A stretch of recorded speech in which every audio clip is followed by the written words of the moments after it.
Hammond City Council public hearing agenda, December the 9th, 2025, 5:30 p.m. Roll call, please. Councilwoman Gonzalez. Present. Councilman Leon. Present. Councilman Andrews. Present. Councilman Diviterio. Present. Councilman Wells. Public hearing item number 1. An ordinance to establish the salary and annual compensation for the office of the mayor, effective with the commencement of the next full term of office. Charles Barsher. Mayor Penzo couldn't be here tonight. He's attending the International Conference of Air Show Committees. This is an ordinance that was introduced at the last council meeting. Just to be clear, and the mayor had indicated this, this would not impact the current mayor's salary. The mayor is termed out next year. So this would become effective if approved by the council tonight with the mayor who took office in 2027. The mayor's current salary starts at $75,000, and that was from an ordinance that was passed in 2001, and that presumably went into effect in 2002. The way that our ordinances are set up, this has to be approved a year prior to the election. So basically, if the council wants to consider increasing the mayor's salary in 2027, it has to be done before the end of this year. So this will be our only opportunity to do this. And the increase is in keeping with recommendations of the Charter Review Committee that was formed by the council. This was one of the recommendations, was to increase the mayor's pay and the council's pay. Anyone from the public have any questions or concerns on this item?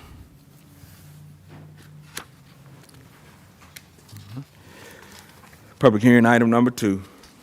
An ordinance to establish the compensation for the city council members, effective with the commencement of the next full term of office. Charles Barsher. Similar to the previous one, this was the current salary of the council is $1,000. This was due to an ordinance passed in 2005, which went into effect in 2007.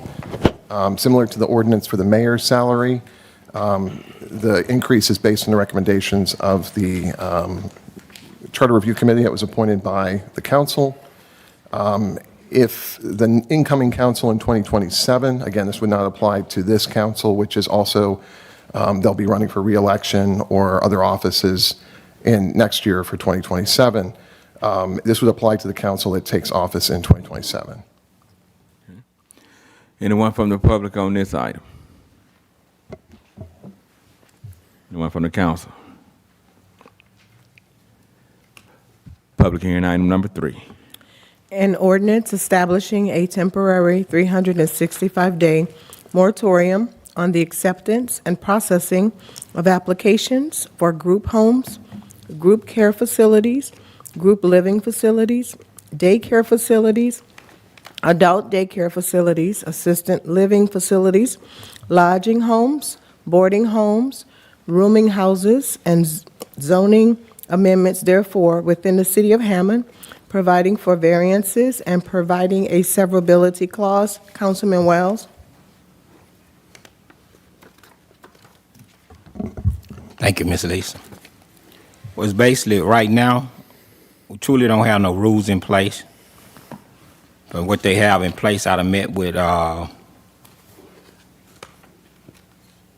what's her name, Ms. Rainey? Frankie. I done met with Ms. Frankie several times about this here and suggest several things that how we need to do it and what community need to go in, what districts it needs to go in, and she didn't have nothing in place. And so that's why I put this on there for right now, just till we get some things in order. And I'm gonna say it this list. I'm not trying to stop nobody from building nothing or doing anything, because you can always get a variance.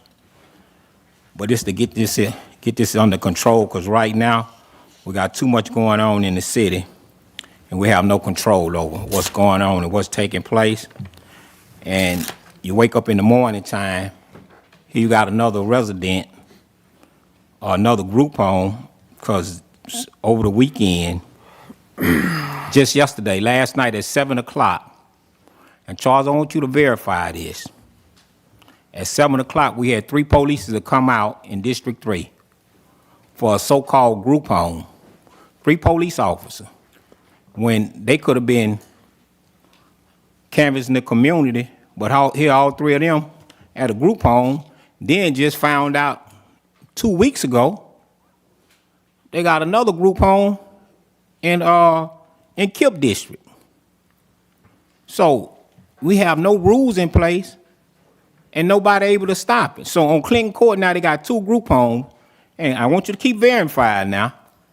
Every time the police go out and somebody had been cut and stabbed, now the fire department have to come out. So look how much money the city is actually losing because it's no accountability. And I'm talking about,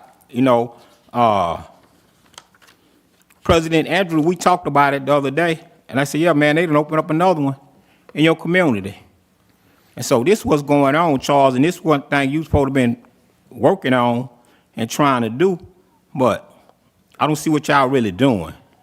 And we keep talking about it and keep talking about it, but I'm so afraid when somebody wake up, here you got 15 residents right in front of your house, and don't nobody know nothing about it. And we have nothing in place as of right now, what you can do about it, or what you can do to slow it down or anything. So that's my concern of what's going on.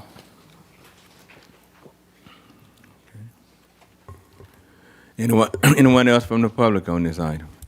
You step to the mic, please, and give your name and city. Hi, my name is Kelly Monroe. I'm the Executive Director for the ARC of Louisiana. So I represent all of Louisiana. And basically, I just wanted to see if you would be willing to add some language in there that excluded group homes or day facilities that were licensed through Department of Health. I think this has a lot of unintended consequences for people with disabilities. And if we added that language, it would keep those people safe. It'd keep the availability for people to who have disabilities to enter into group homes, or if an organization had to open up another group home to address the needs of that area, that it would help with that. So I just came to please ask you to consider maybe adding that language to it so that it doesn't have any unintended consequences to people with disabilities and their families. Let me ask you to repeat that again. Not the whole statement, but the language. So I can make sure I heard it Maybe correct. to exclude organizations that are licensed through Louisiana Department of Health. Okay. I think the whole point, I think the moratorium was kind of paused where my issues, my district is about the zoning as what placement zoning to put some of these facilities in. So that doesn't really, that's something that needs to be really figured out before we, continue approving homes in different areas. And you can always, if they're legitimate and licensed through the state and everyone else, and they could apply for a variance throughout even during the moratorium and get it approved as well. So you don't have to exclude certain groups. That's you can correct, Just go but ahead and apply. You can, but it really takes a long time to do something like that. And so why make something more difficult for viable organizations who are serving the people of Tangipahoa if we don't need to? Did you state your address when you came up here, ma'am? No, I did not. Do we do that anymore? Or? Where I live, Okay, yeah. I don't live in Tangipahoa, okay. but I represent people with disabilities in Tangipahoa Okay. Parish. So you don't live in the city? I do not. Okay, all right. Yes, ma'am. And far as what you're saying is, if you look at it, you can always get a variance. And it takes 1 month. Anything you're trying to do in Hammond, it should take about a month process. So Okay. if you look and see, it got a variance on there because you can't do that. So it's not trying to eliminate nothing whatsoever. We just have to have more rules and regulations of what's going on. Yeah, no, I get it, and I understand what you're doing. I think it's, I understand what you're doing. I just would hate for anybody to not have the ability or have a barrier put in front of them when they're really trying to do something good. And there are a lot of organizations out there in the Hammond area, in the outskirts of Hammond, who have been in business for a long time, and sometimes they do have to open up more businesses or more group homes in different areas. And I would hate for that barrier to be, and I get what you're saying about the variance, but, okay, I'm sorry.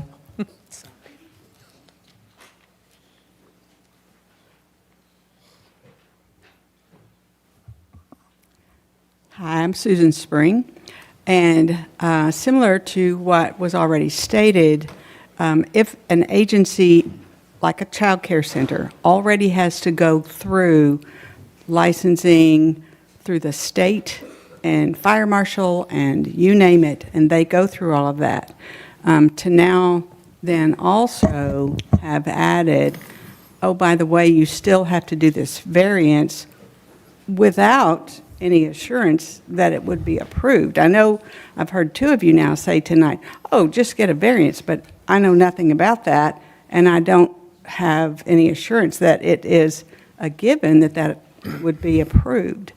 And so I'm no longer in the child care business. I was for over 20 years for Head Start, and I know that businesses, especially child cares, when they're getting ready to open, take so many steps to get all their approvals in a row to be able to open, and then this just adds one more. And it doesn't sound to me like it's really necessary. So I think that the fact that they're already going through approval processes and permitting processes would be enough. The zoning, I understand, but put zoning on that and make them figure out what they have to figure out, rather than shutting everybody down, because this is business that's being squashed. So. Yeah, that's my concern, the zoning, ma'am, but thank you. My name is Jacqueline Taylor, 15355. Like I told y'all once before, they got group homes all over Hammond, Louisiana. They got group homes. They had on Range Road, they had group home off East Mary. Never had no problem with seeing no police, fire department, none of that. Things got to be ran right. You got to have people who are managing your business right, for its drugs and stuff like that. They got people walking all over Hammond on drugs, breaking in people's houses. I seen a young man in the park today, homeless. I stopped because I be taking people food and stuff. I gave him some food and stuff. I felt sorry for him. These people need a place to stay. Like you said, you're not trying to stop it, but these people need help. For as you talking about being in the neighborhood, they got people in your neighborhood gonna break in your house. Anyway, they watching you and stuff like that. A group home is a good thing for Hammond. We need to get these people off the streets, put them in somewhere. Just like I went to court yesterday. I was so disturbed seeing these young boys I worked with when I was substituting in jail. Police handling them, grabbing on one guy and stuff like that. The boy already handcuffed. Miss Jackie. You know, they need to get paid. Miss Jackie, so I'll stick to the subject, please. Okay, well, I spoke to About the the group subject. house. We just need group homes. Yeah. I'm sorry for getting off the subject. Oh, you're fine. And y'all need to help the judges with these young folks, because they running around 15, 16 years old, and the judge said she can't help them. She sends them to Angola and everywhere. Thank you. Step to the mic, name and city. Thank you. Thank you. My name is Tori Rocca. I live in New Orleans, 1401 St. Andrew Street. I work for Disability Rights Louisiana. It is a nonprofit that serves as Louisiana's protection and advocacy agency for people with all types of disabilities in Louisiana. I'm the public policy director. We are concerned about the language in the ordinance, and I think we know the issue you're trying to deal with probably mainly focuses on unlicensed group homes or unlicensed, what are often called board and care facilities that are operating in a number of different communities in the state. and often run run in ways that are not great for a neighborhood. We recognize that, and the state is actually trying to work on this problem now, and it's been trying to work on this problem for years. And I think part of the issue is that it's hard to get a handle on it legally. But basically, what I'm here to do is ask for the same thing that Kelly Monroe from the ARC asked for, is if the ordinance could be amended, or the proposed ordinance could be amended to exclude LDH licensed facilities for people with disabilities. So, otherwise, it creates a sort of presumptive exclusion for people with disabilities who can live in facilities that are licensed by the state and already vetted by the state. I understand that there is a problem with the unlicensed facilities that are not being operated as well as people would like. We have an issue with these too, and we know that some of the operators are exploiting the people in there, and they are a problem. And the state is trying to figure out a way to deal with it right now. So we are definitely sympathetic to the problem, but we don't want people with disabilities to suffer and be excluded because an ordinance might be written in a way that kind of throws the baby out with the bathwater. And we just want to make sure people with disabilities are protected and have legitimate licensed places to live. So we'd ask you to amend the ordinance to exclude places that are licensed by the State Department of Health. Thank you.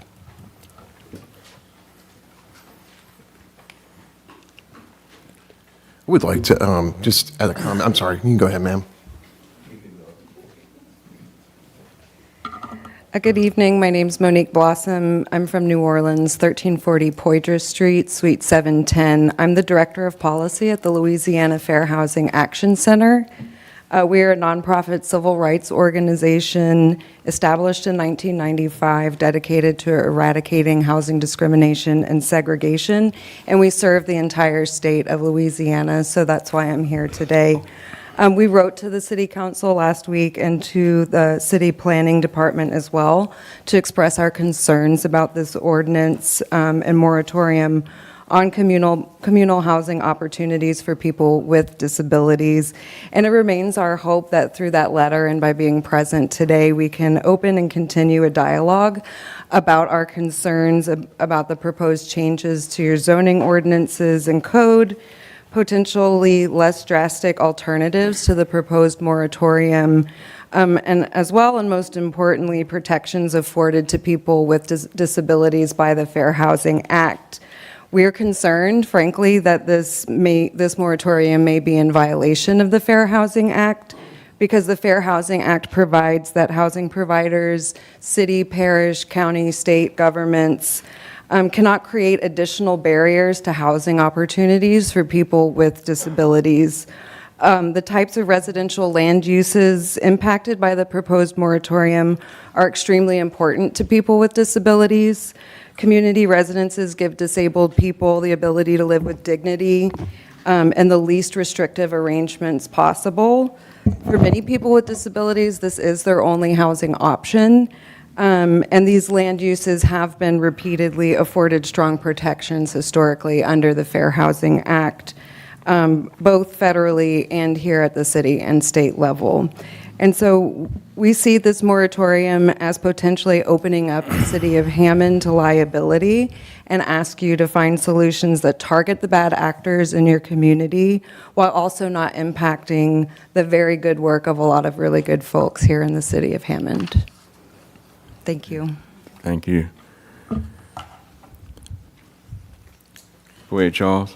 I just wanted to add a comment. Several of the speakers up here have discussed the moratorium that's on the agenda tonight. There is separately an amendment to our Unified Development Code that addresses group homes and clarifies definitions, includes definitions for licensed facilities as well as unlicensed facilities. That was originally introduced back on August 12th. It's been posted to our planning department's website. That's hammond.org/planning for about 6 weeks now. We would invite any input from any of the organizations that spoke to today or any of the individuals who have concerns about this. And that feedback can be directed to our planning department at planning@hammond.org. I mentioned this at the last meeting. From the administration's perspective, I know as I read the moratorium and as I understand Councilman Wells, there's a concern that more time is needed to consider the issues that we are currently experiencing in the city.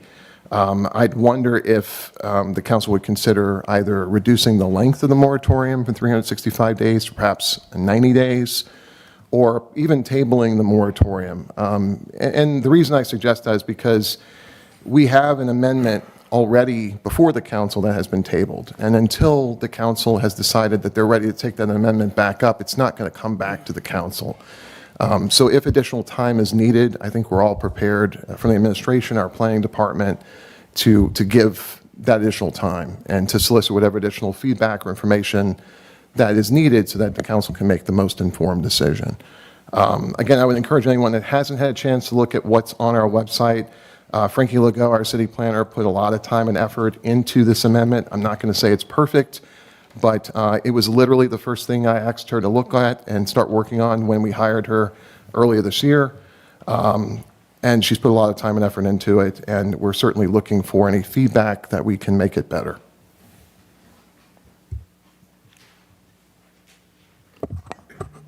Sal Nicolosi, 3607 Highway 190, Hammond, Louisiana. First thing I want to start off with is I want to thank Councilman Wells for bringing this to the attention of the council. I know a lot of people have no idea what's going on, but I still haven't got my answer when I asked the council to check into this adult living area in the city of Hammond on Main Street across from the Columbia Theater. Charles is asking for 90 days. I think we need a year minimum to get this put in perspective where it's going to be a benefit for the city of Hammond, and that's what we're all here for. So I would ask to stay with what Councilman Wells has to say about it and bring it before. And I also like to find out about that particular deal. I've asked, I don't know if the mayor's not aware of it or not, or if Charles is or not, but have you inquired about what I asked last meeting? The facility has operated there for at least as long as I've been with the city. It's a special needs facility that for adults with special needs with disabilities. It's specifically what was referenced today as we're not allowed to discriminate against persons with disabilities. Well, I We've know never had a problem with the facility. It's operated there, like I said, for at least a decade. You yourself said you just become aware of it at the last council meeting. Yes, I did. I just had no idea. And if that slipped by me, and I've been living here basically all my life, off and on, how many other places are being built that I don't even know anything about, or the council probably not aware of it either. I mean, I don't know. That's why I'm asking the council, has anybody got any input besides what Mr. Wells has brought up? Are you done? I don't want to take your time. So I'm hearing an enforcement issue regarding not, it sounds like the one they just talked about that just is recent. Are they permitted?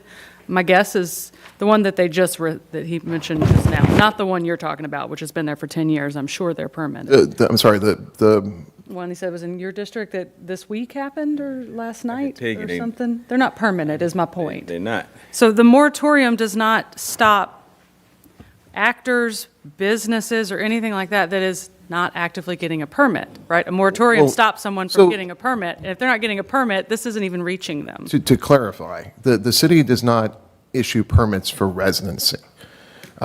When a traditional family wants to move into a house, we don't require them to submit a permit to move into a house. If a group of 6 fraternity brothers want to move into a house, there's no permit that they have to submit to the city to move into that house. That would be potentially in violation of the Fair Housing Act. What we do is for licensed facilities that require an occupational license because they're a business or they're a Louisiana Department of Health affiliated organization, they provide some type of senior living, assisted living type of services. There are licensing through the city, through the state, that they are required to have. So when a business comes to us and wants to open an assisted living facility, there is an occupational license that they are required to pull. They have to meet all of the requirements for a business, the proper zoning, and that's how they're allowed to operate in the city. But there is no permit. We issue permits for construction, so if a facility wanted to take over an old building or a home and renovate it, they would come to the city for a permit, a construction permit, a renovation permit. But we don't generally permit residency. We'll permit an occupational commercial license. Bars have to have a license to be a bar, just like assisted living facilities have to have a license to be an assisted living facility. And then again, if there's any type of medical care being provided, my understanding is that there are state laws that require licensing at the state level, so that they're a good organization.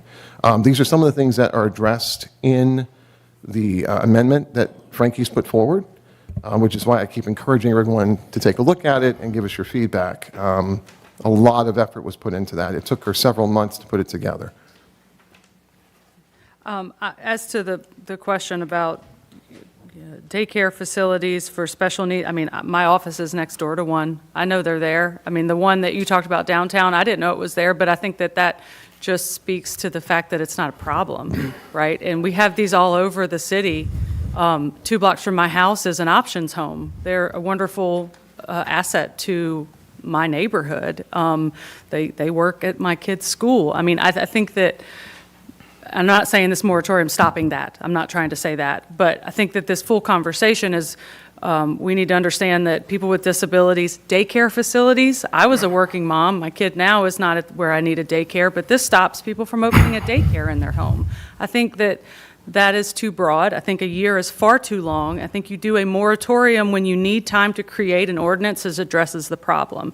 I think this 20-something page document that Frankie has given us is a really, really good starting point. My understanding is that there's some pushback on having certain of these defined group occupancies in residential areas. Well, let's pull those back, and whoever doesn't want those there, let's make that amendment and pass this thing so we can properly regulate and choose where they're properly zoned instead of just banning them for a year when we already have done, not we, Frankie has done 95% of the work.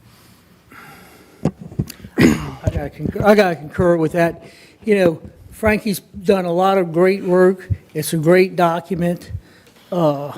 It's very close to being finished for us to pass.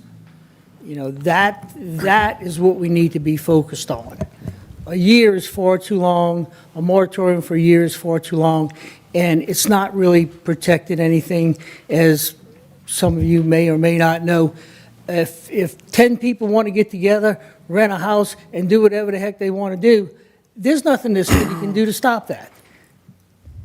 And these bad actors is a lot of what I believe is happening in some of the other districts, and they're being thrown into the group home conversation, and that's not right. You know, the term group home is being thrown around as a broad term, and you know it shouldn't be. There was some points made tonight about LDH. You know, if you are a licensed state agency, and we have several in Hammond that have been operating for 40+ years, and there's never a problem, and there's not a problem now. So yeah, take that out the mix if this is something that we need to do. But again, I think where we need to be is within the next 60 days, we need to take what Frankie, our planner, has put together, fine-tune it, and move on. That's the way to make this work, and it should please everybody. And as far as the bad actors, if you're breaking the law, which you've got to understand, if your neighbor or your community member, whether it's one person or a group of people, if they're breaking the law, address the law. If they're selling drugs out their house, address the law. That's what needs to be done. Got a comment on everything that was said. This right here, you know, when you rush and just approve things and stick things in, you have problems. You know, the zoning issue is the placements of them. You know, if my concerns have always been, you know, originally tried to propose RS 11, which was residential single-family homes. They took that out. So by just placing these in improper placements. One of the ones that Carly mentioned just now was in buyer business. That's zone commercial, a mixed commercial.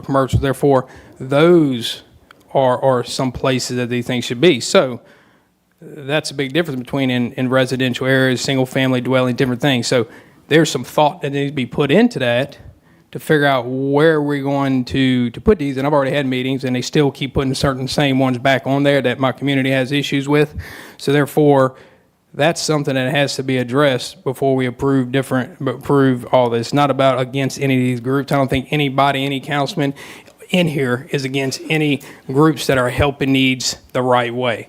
Also, all these group homes that keep being brought up for a year now or 2 years now, I don't even know, what has the administration done at all to do anything about or resolving the issues if they're running illegally or not illegal? Has anything been done as administration for these, and what have been done? I have personally set up code enforcement.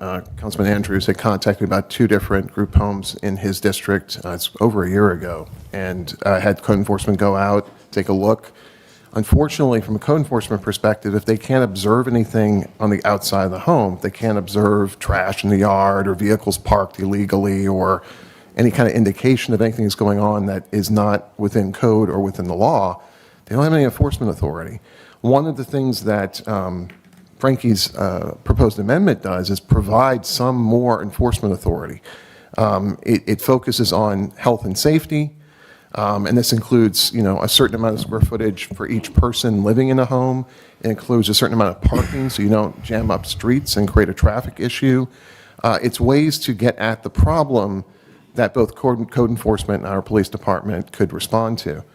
So that's what we've been trying to do. We've looked into the issues when they've been reported to us, but if we don't observe anything, code enforcement doesn't have the authority just to enter a person's home. We have to be able to observe something outside. That's a code enforcement issue. If there's a report of illegal activity, that's a police department issue where we can have the police department investigate, but that can take time. They also have to observe something, have probable cause to enter a home. So the other thing that we're trying to do is introduce, with this amendment, some framework that more clearly defines group living environments from group homes, from licensed facilities, and provides regulatory frameworks for each of those. One of the challenges is, and I understand that this council and previous councils have wanted to eliminate group homes from, say, the more prominent residential zonings like RS11, RS3, RS5. Residential living facilities are intended for residential zonings. And so you start to run into issues with the Fair Housing Act when you prohibit a residence of one type and allow residents of Well, we're another. getting off the subject again. Bottom line is that those are concerns in my district from the people I represent. And that's where I have an issue with. And all that talk sounds good. At the end of the day, nothing has been done, pretty much, what I'm getting from you. How long has it been going on, Kip? I've been talking about that for over a year. Over a year. Nothing has been done. It sounds like this excuse after excuse. Bottom line is, how are you going to regulate any of the ones that you're putting in all these other districts, in these zonings, if you can't even monitor and figure out a situation over 2 years to do something with the ones that are not actually operating properly? As I explained, the There's current things to do, ordinance yeah. passed by this council does not give the city enforcement authority, does not provide adequate regulatory framework to enforce anything. What's been proposed in the amendment provides that. It also sets limits on the number. It actually shifts people. If it's under 5, it can be in the residential zonings. If it's over 5, it moves into, say, RM3. It starts to move into the mixed use and commercial as the facilities get larger, and there are other requirements that go with it. So that's what we're trying to do. We're trying to provide a mechanism through our ordinance that will allow us to enforce new codes, new ordinances, the law, when there are issues. Right now, there is no enforceability of the current ordinance. What I reviewed is going to cause more problems than we already have at this time, and I think we need to look at it and get it set up properly moving forward. in the zonings and different things to where it doesn't create a bigger problem to deal with before. So that's my opinion with the district I represent that I've talked to that live in the communities and it will affect.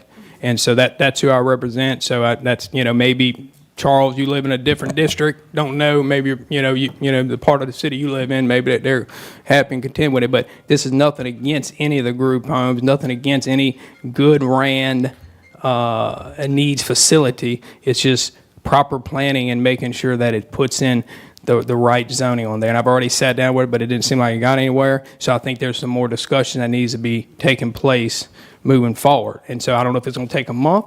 I don't know if it's going to take 2 months. I know this is during the holidays right now, and there's a lot of people that probably aren't even here that would love to discuss this. They're out of town with family or whatnot, so I don't really even think it's a great placement anyway for it, but here we are today, and I definitely think we have more work needing to be done on it, and I don't see the need of a rushing anything. So that's talking with my district, that's where we're at. So Pam Haynes, Hammond, 90 days is not enough. I think we need to take the time, stop rushing things that are important. I'm in one of those communities where things go on. I have grandchildren, young grandchildren. I don't think nobody have nothing to, I have a disabled sister. There's nothing to do with disabled people and the group home. I think we're getting it twisted, and you're threatening the council with Fair Housing Act. What's fair about the Fair Housing Act? For years now. So no, I think we need to take the time, sit down, discuss it. I don't want you to rush this through my district or the city of Hammond, period.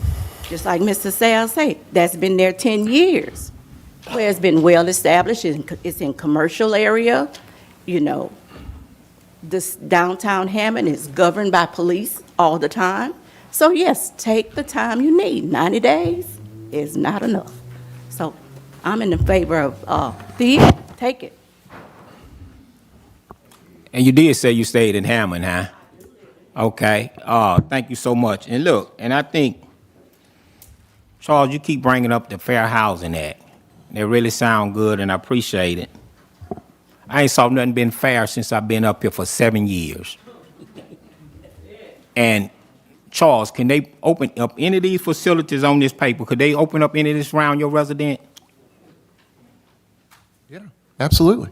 No, they can't, Charles. You don't even stay in Hammond, so don't tell that story. And then, Councilman Leon, let me go through this here one at a time. Councilman Leon, they tried to open up one in your community. And what did everybody do? Everybody came out and fought it.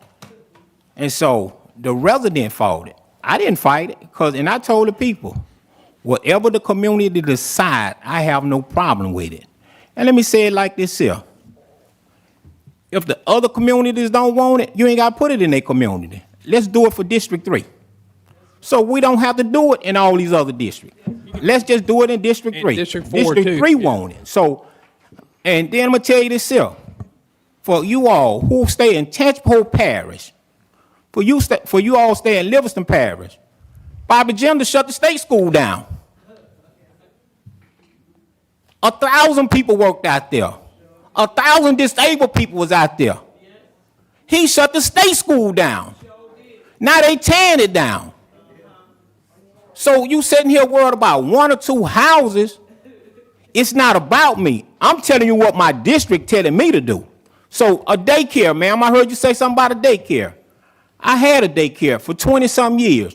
The state ain't even giving nobody no money for daycares anymore. So if you do a daycare, it got to be a private daycare. I'm not. Let me say it like this here. I'm trying not to stop no growth in the city of Hammond.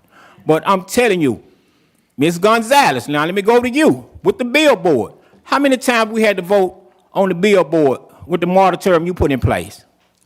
To extend it? Yes, ma'am. How many times? 2 times. Okay, and how many days you did it for? Originally was 6 months so that they could draft it. Okay, and then what's the next time you did? How long it would last?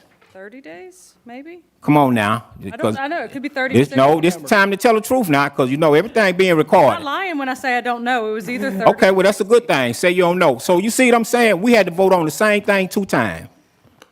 So what I'm saying is, 365 days. They give you a chance to clear the air up. Mr. Charles, I'm gonna go back to you again. Yeah, Ms. Frankie sat there and had 20 pages.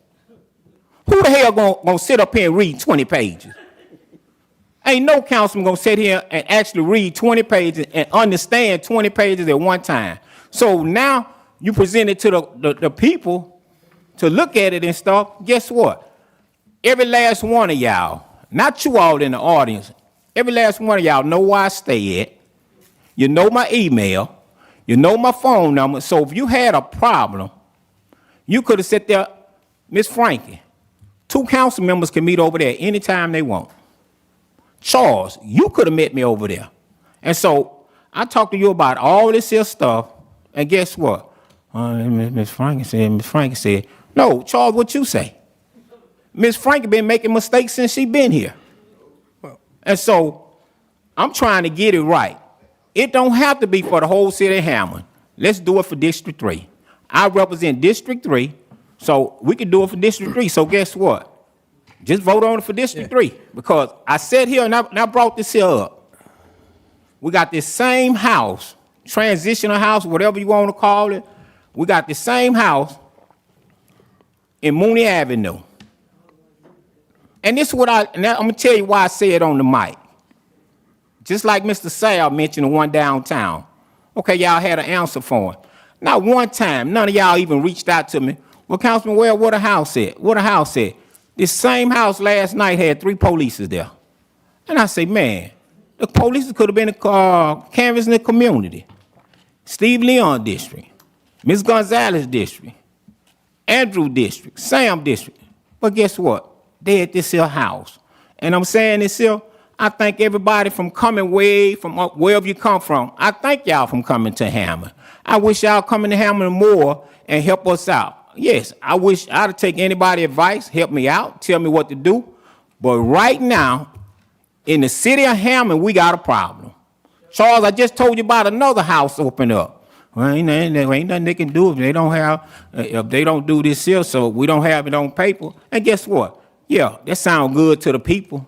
But the people in the community that done bought houses in there, those the ones dealing with it. Those the ones seeing the fire truck. Those the ones seeing the police cars. And last night, I said, let me follow and see where these police cars going at. Never cut their lights on or nothing else. So right there at the facility house, that's where they was at.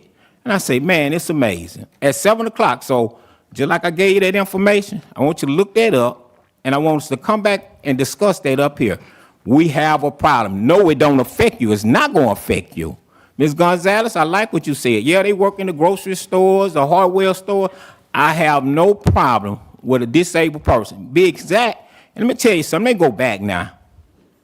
Charles, in the parks, I asked for handicapped equipment to go in the park. You know why?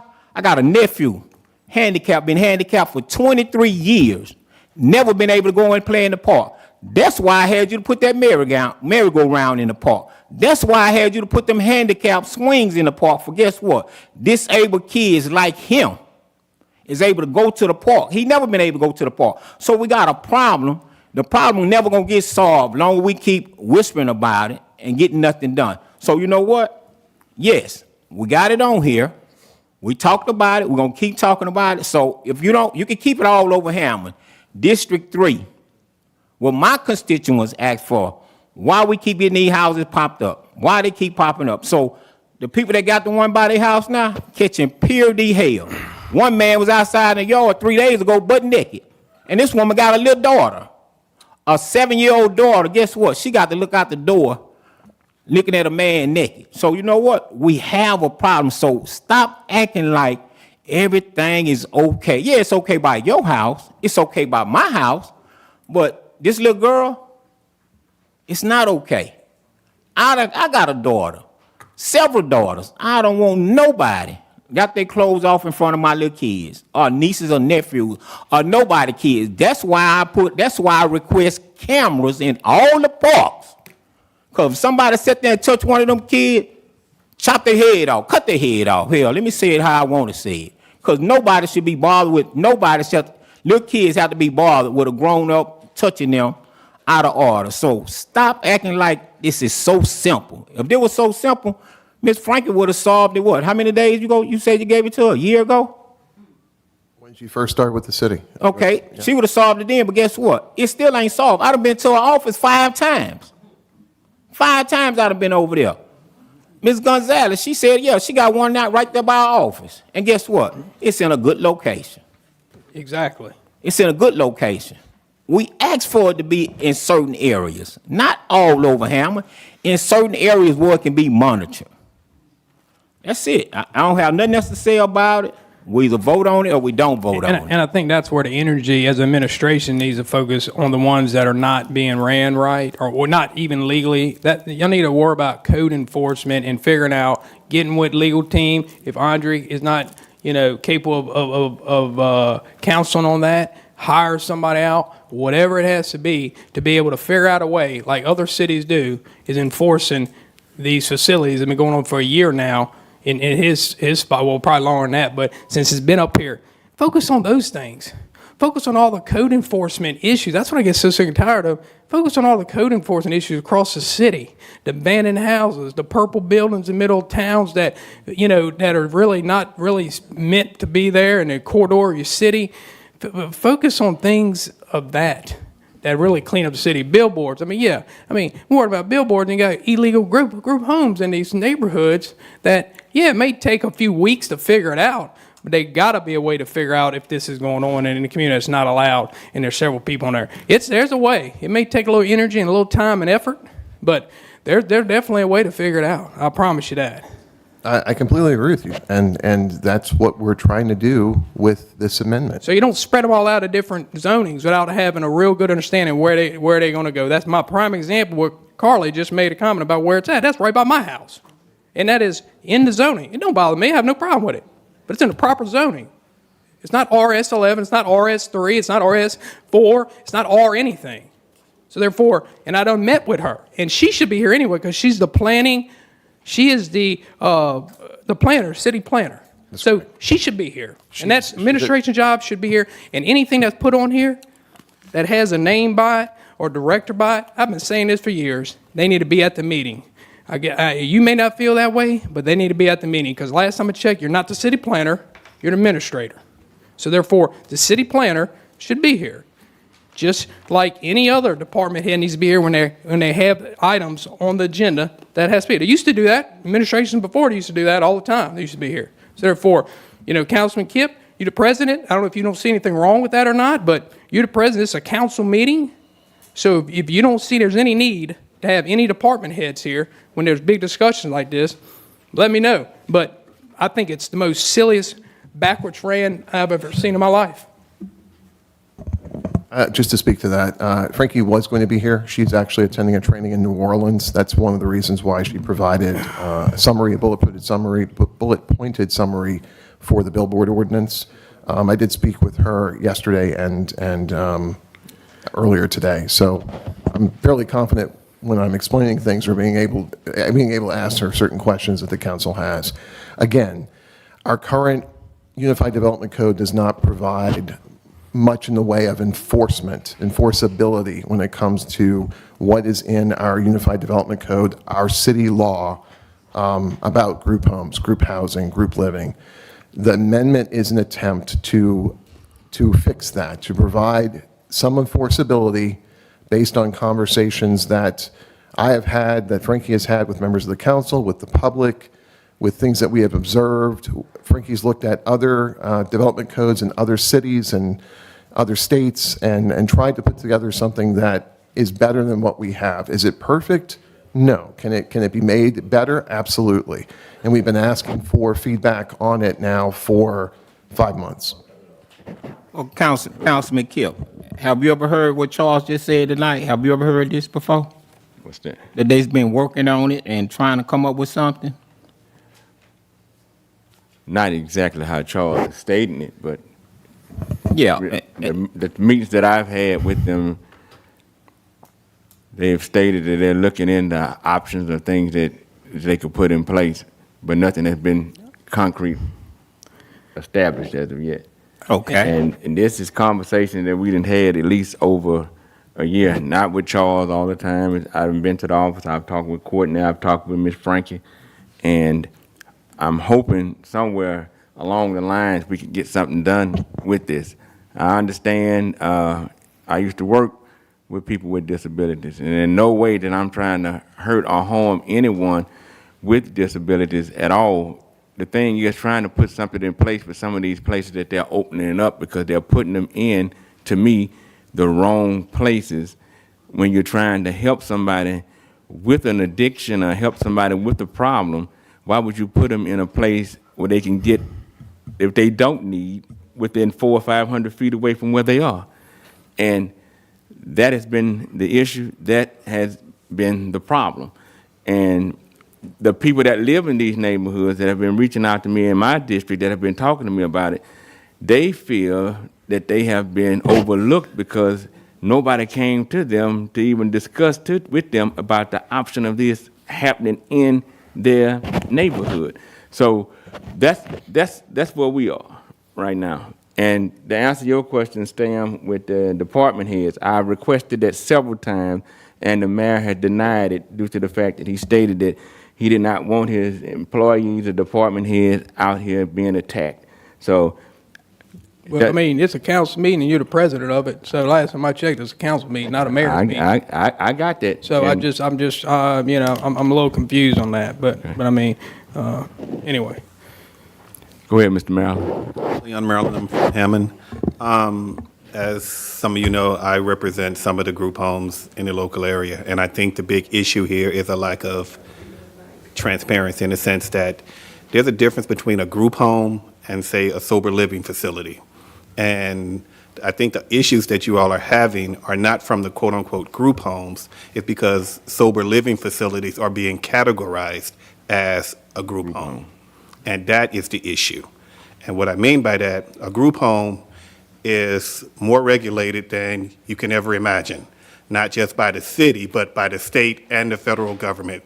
There are more regulations over them than you can possibly imagine, from the way they're located, the amount of reporting they have to do, the way they receive their funds.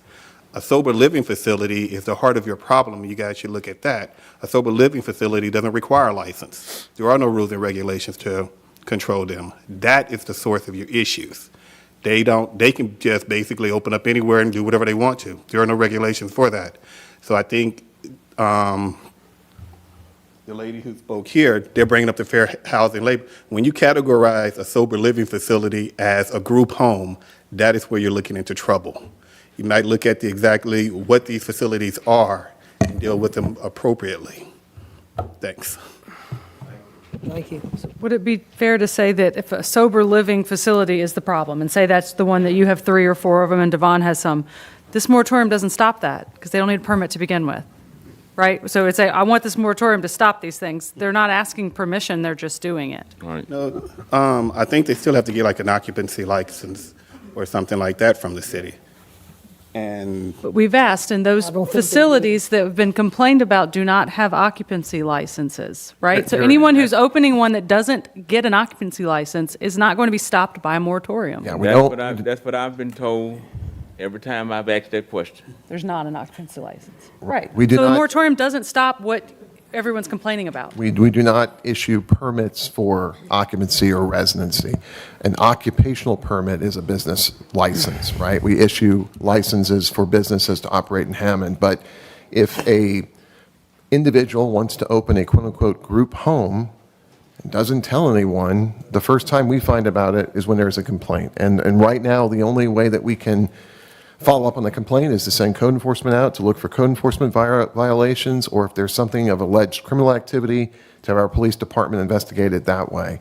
Again, I keep going back to this. What is proposed, although not perfect from Frankie, does provide some additional regulatory enforceable frameworks for group homes of various types. How Tony far Jackson. off are we on getting that? I mean, can't we get that by the next meeting? I mean, you're 30 days or 30 days or more. It's been before the council. It's on the city's website. We're ready to have the council look at it whenever the council's ready to look at it. Look at it again for the 3rd or 4th time. Yeah. Yeah. Tony Jackson, Hammond, Louisiana, with the North Lake Homeless Coalition. And so I know for a fact that what is happening here and throughout the parish for sure is that people, like I have a house, and so I allow people to come into my house. I have 3 bedrooms. I allow them to come and I can double up, I can put bunk beds or whatever in my house, and I'm allowing those people to come in. And so I don't know how you're going to be able to zone it or how you can be able to put some protections, but if I'm doing that in my house, I don't have to go to anybody to get approval for it. And that's that's really what's happening. And they're charging $300, $400 to be able to stay in their house. That's exactly what is happening. And so if you can find a way to be able to stop that or put some type of restrictions or something on that, but that's what needs to be looked at, because that's what's happening. And then nobody knows. My neighbor could be doing that, but I'm not going to know it, like Charles said, until something happens, until I see the police. And then I'm saying, well, what's going on over there? Then I'm having to ask around to find out what's going on. But that is exactly what is happening in our area. And the proposed ordinance that he keeps referencing has a part in there that you have to have 1 bathroom for 4 people. There's a certain minimum square footage that's required. That is what I think the city's attempt is, to regulate that, where people invite people into their homes, take a cut of their checks or whatever it is, and they're doing it all off the books, which a moratorium's not going to stop. Yeah. That's right. Yes. Thank you.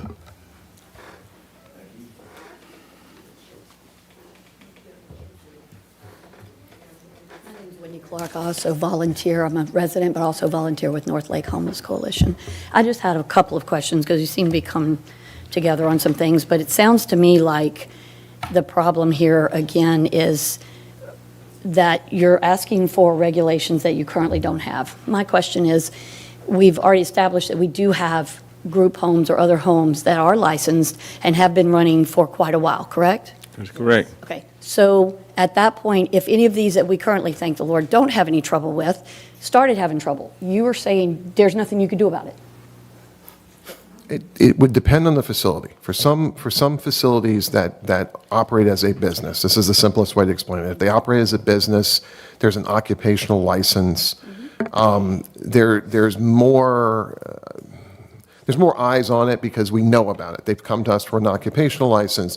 They have to meet certain requirements as a business, reporting requirements to the city in terms of sales tax, and there's ways that we can monitor that, right? They make themselves available to building inspections, versus an individual, like the speaker earlier said, who just allows people to live in their home. We don't know about that because there's no requirement for them to come and say, I need a permit. We don't have a permit for that. We don't permit. Which means that they technically are not actually a group home or any of the definitions in this that you are regulating, which wouldn't that in itself make it illegal? I mean, why is it that we can't address the fact that these people are doing something that is not currently allowed? It's not legal because you have guidelines for group homes, you have guidelines for lodging homes, you have regulations already. So why can we not use that same wording in less than 365 days and let somebody get off their butt and do their jobs and get something moved so that we can eliminate? I don't think anybody has a problem with these homes that are operating in ways that they shouldn't operate. But I'm not understanding why we can't apply what's already out there and say, you don't fall within this category. You didn't get a license.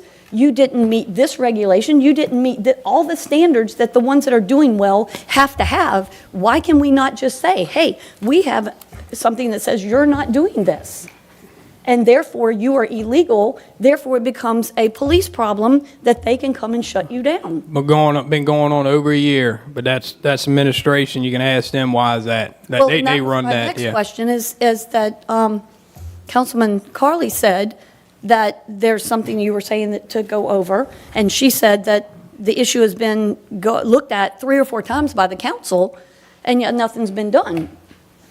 Where's the breakdown there? Why should it take 3 or 4 times? Are y'all looking over stuff and suggesting edits and then they're not happening? That's pretty much it for me anyway. I already met with the administration about the zoning, and I suggested everything. I brought up one in a meeting. They took out RS11, but there's still some other issues in there as well that I brought up, but it still keeps appearing. So there's not a good understanding about what's going on, but that's why it's not ready yet. It needs to really focus on doing it the right way. I mean, that's it. I mean, and then that's a whole other issue with the code enforcement and all the enforcement and rules across the city in general. But we don't, the administration manages that department.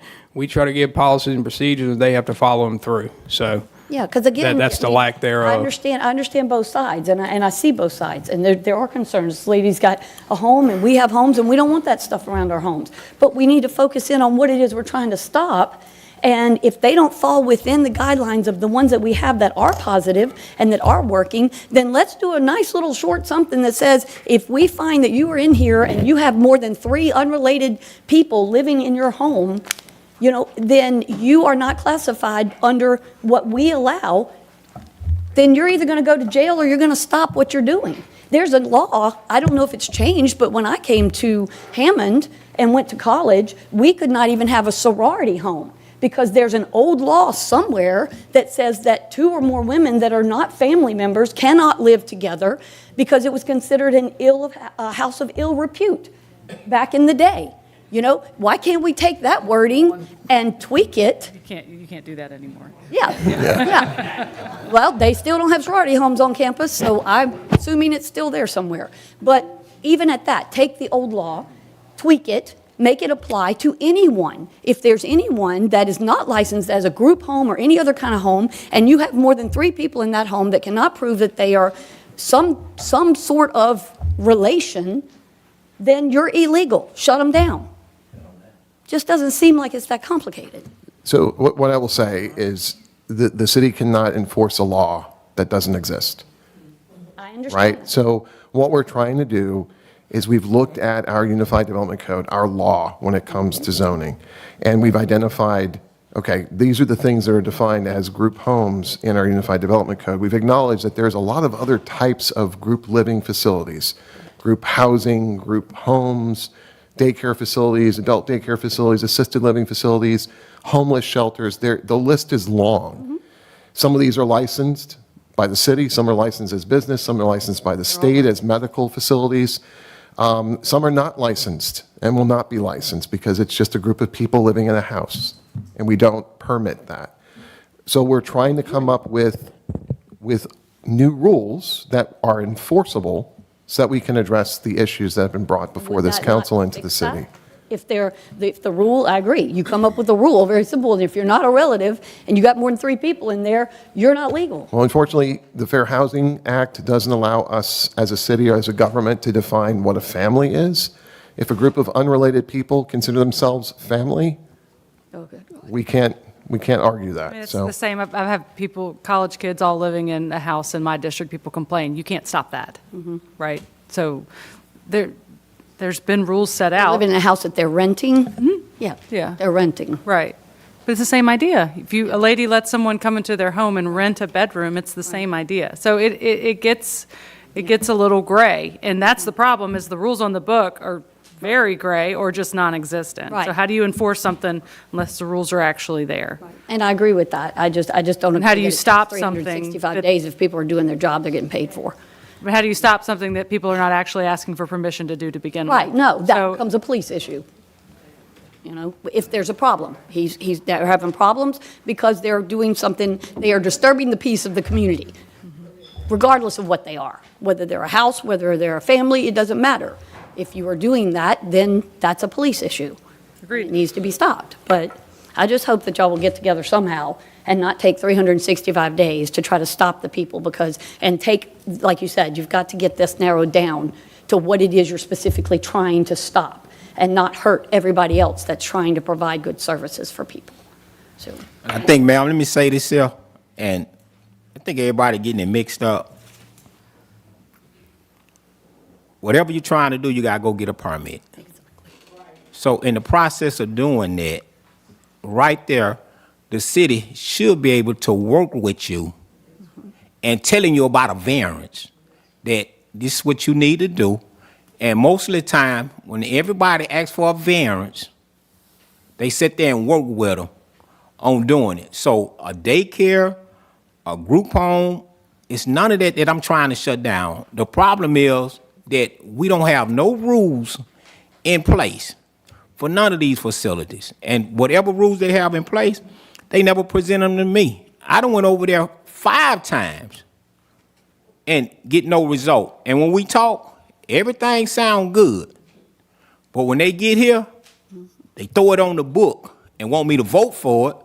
But everything we discuss, you don't have it on the book. So you still using them same old rules that you had a year ago that you didn't change nothing. So that's the problem that I have. And so, yeah, Charles Poe to make it sound good. And I agree with him. Everything he say, it sound good. But I know it's not good. And like I said, It sounds more like the city and the council need to be held accountable more than the group homes. It's just not happening. and I Like agree you with said, you. I understand. Yeah, you ain't said nothing wrong. You want something done, it's not being addressed. So That's right. So you know on what? that. That's why I say all other districts can have it. Let's just take it out of District 3. Give us 365 days to get it in order. We might not need 365 days. We might need 60 days. But guess what? I can't say 60 days, then I got to come back up here and be up here another 3 hours discussing the same thing with the same people. And so that's why I did 365 days. So it's just a matter of them saying, let's sit down and talk and let's get this over with. We probably can do it in 2 weeks up if to they them, really really. want to do it. There'll be pressure from the people that you have on this list to try to pressure them to do what they need to do because Yeah. they don't want their permit shut down for 365 days. No, nobody gonna get a permit shut down. You know, nobody. And so that's Does it not say? no, yeah. If you looking, Do you know? keep looking. Well, I don't have time to stand up here. Yeah, well, if you look, it should say variance on there also. But a variance is also somebody's decision. That's where the scare comes in, is because you and I both know you want to come to the council or to the city or whoever for a variance. It ends up being somebody's opinion and it can be changed. It can be, given to one and not given to the other. There's a lot of play that's in that. I'm glad you said that. That can be. I'm glad you said that. You know why I'm glad you said that? That goes back to Fair Housing Act. I'm glad you said it. And so that's what I see a whole lot. When somebody trying to do something in my district, Variances. yeah, the Fair Housing Act, that's when it go into effect. No, we can't do it here, but guess what? Junebug can do it. What's your name? Mr. Charles can do it. Yeah, they can do it, but see, you can't get it done over in my area, and so I'm glad you said that, and that's all I'm Works saying. both ways, because you can have That's- somebody that wants to do what they need to do to open it up, and they come to get a variance, and somebody, like you said, says, sorry, can't do that. So that's why I think people are pushing to have this written where there's no wiggle room, and we don't get hurt by people wanting to open things and help people, and this causes it to stop. So, thank you. Thank you. Thank you, ma'am. Good evening, Council. My name is Jeremy Witherspoon. I'm a resident of Orleans Parish. However, I work for Oxford House Incorporated. We are a system of sober living homes that assist individuals that are recovering from drug addiction and alcoholism. I myself am a person in long-term recovery. I have over 12 and a half years sober from alcoholism and drug addiction, and I moved into an Oxford House in Jefferson Parish in efforts to start that process and that journey. We have over 197 houses in Louisiana alone. I'm also a regional manager for the organization. And so I'm trying to figure out what the problem is, like what we are actually trying to address, because what I'm hearing is that you don't have a problem with disabled people, but you don't want to see them and they can't live by you. And so I'm trying to understand what the concern is, what the challenge that's being presented, because like Councilman Wells said, the police showed up to the house. So is no one allowed to have an emergency unless they own the home that they live in? Can someone not call the police if there's a need for the police's presence or for EMS to come out? Is it only because I own a home in Angepahoa can I then utilize emergency services to address some of the concerns that I may have? You also talked about someone that, maybe had an episode and was naked and all the things. When children get brought into it, it's a dog whistle because we want to protect the kids. But it's not about the kids. Like none of this has been about the kids because the children are not addressed in this.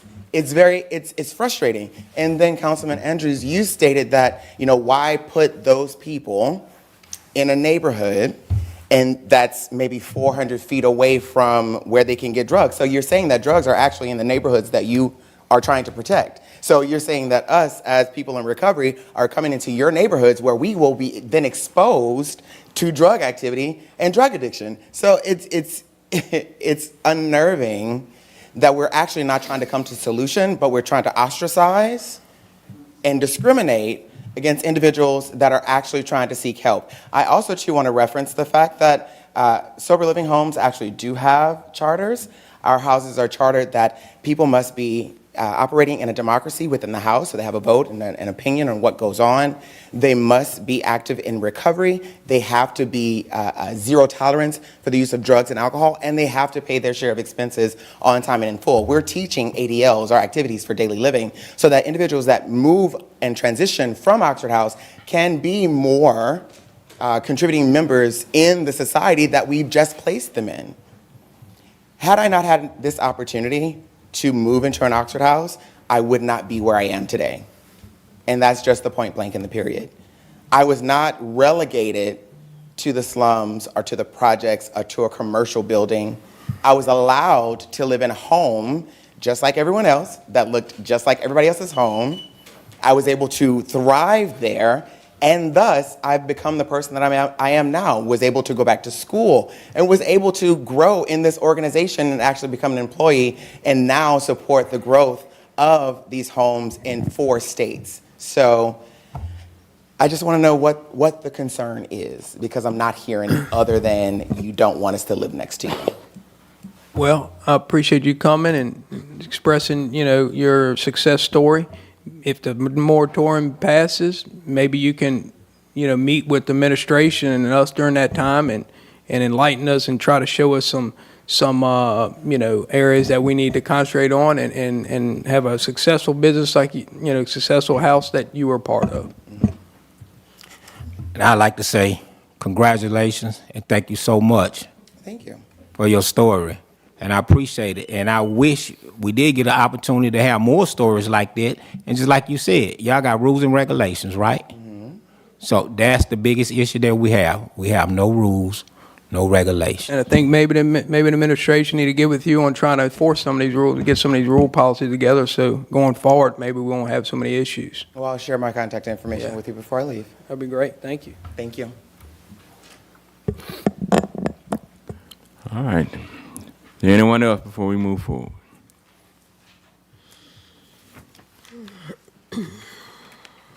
Public hearing number 4. An ordinance to amend billboard requirements in the Unified Development Code. Charles Barsher. As mentioned earlier, Frankie's attending a training in New Orleans. That's why she couldn't be here tonight. She did provide the 4th attachment. Zach, if you can go to the 4th attachment, this is a bulleted summary of the differences between the 2 options before the council tonight. We've been referring to option 1 as the no new billboards option. Number 2 kind of explains out some of the grandfathering clauses that would be in that and some of the other features of that particular option. Ordinance number 2 is the one we've been referring to as the regulated billboards option.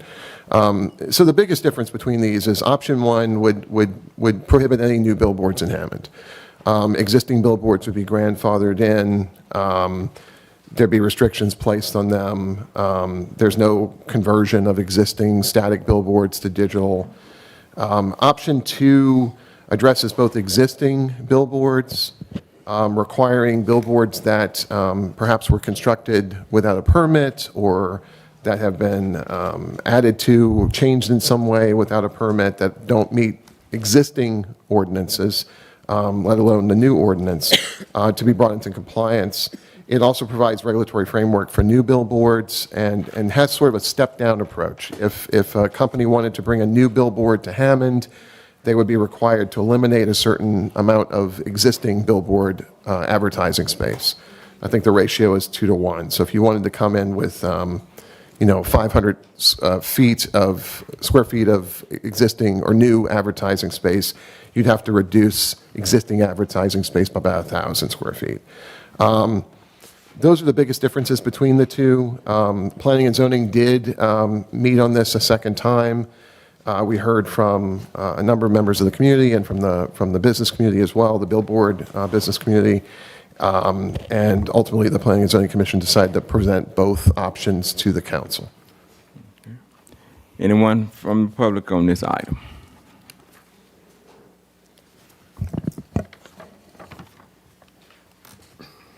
Good evening. Good evening. My name is Scott Jones. I have Jones Signs in DigiClem in Denham Springs, Louisiana.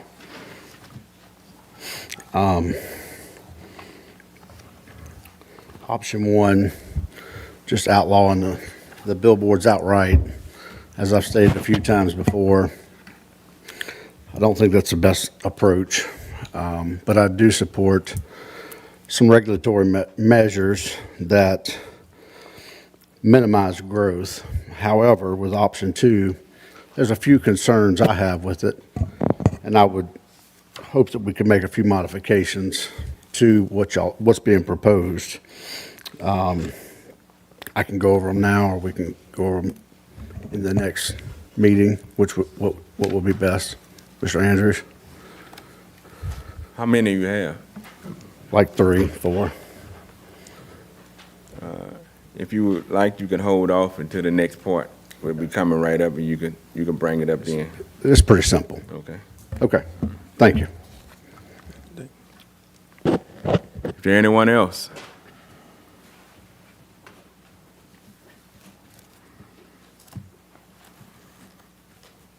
How you doing? Paxton Morrow from Thibodeau. We have Bayou Signs, regional billboard company.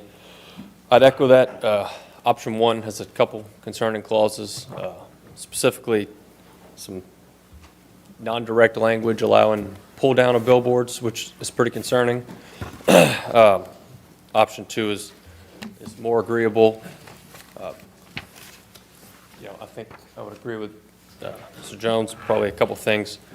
I think would make sense to kind of get in line with other communities as far as some changes to that the regulation. But secondly, I know the moratorium was extended. When do we have a date when that ends, or has that come up? We extended it to get through tonight, basically. Okay. Yeah. Hopefully, we can actually vote on this and be done with this. Well, I agree. And if it isn't voted on tonight, what would be the implications of tomorrow? Would that be lifted? I don't think the moratorium would be tomorrow. I think we did 30 days from the last meeting, which would be, I guess, the 18th. Hold on, I'm looking. I don't have that in front of me. It is not immediately following this meeting. It just, the dates just didn't fall then. But I think it's before the end of the year. Okay. Yeah. And as I stated past, we have a couple prior things we'd like to get addressed, but maybe, I guess I'll see how it votes and we can go from there. Thank you.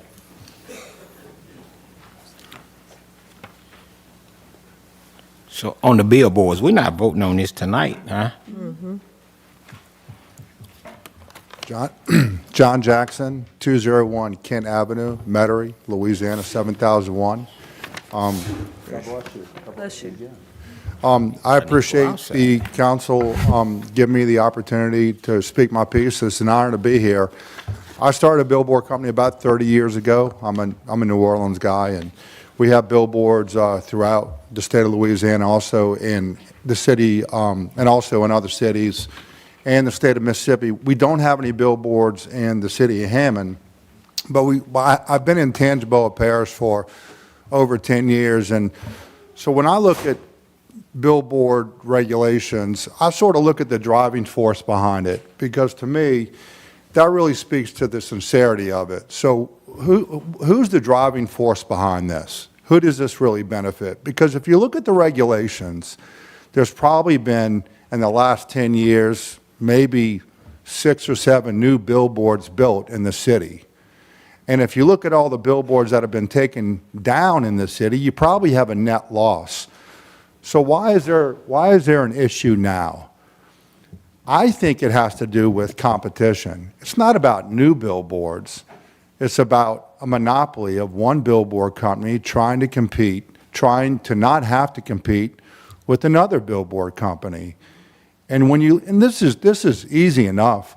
When you consider fair trade, right, balance in the marketplace, inclusiveness, if all those things are important to you, then why help monopolize a monopoly? I mean, think about this. I think you just said it, sir, Mr. Charles, that if you wanted to build a new billboard in Hammond, you got to take down 2. Well, what if somebody doesn't have any inventory to take down because they're a new operator that wants to put up a billboard or 2 billboards?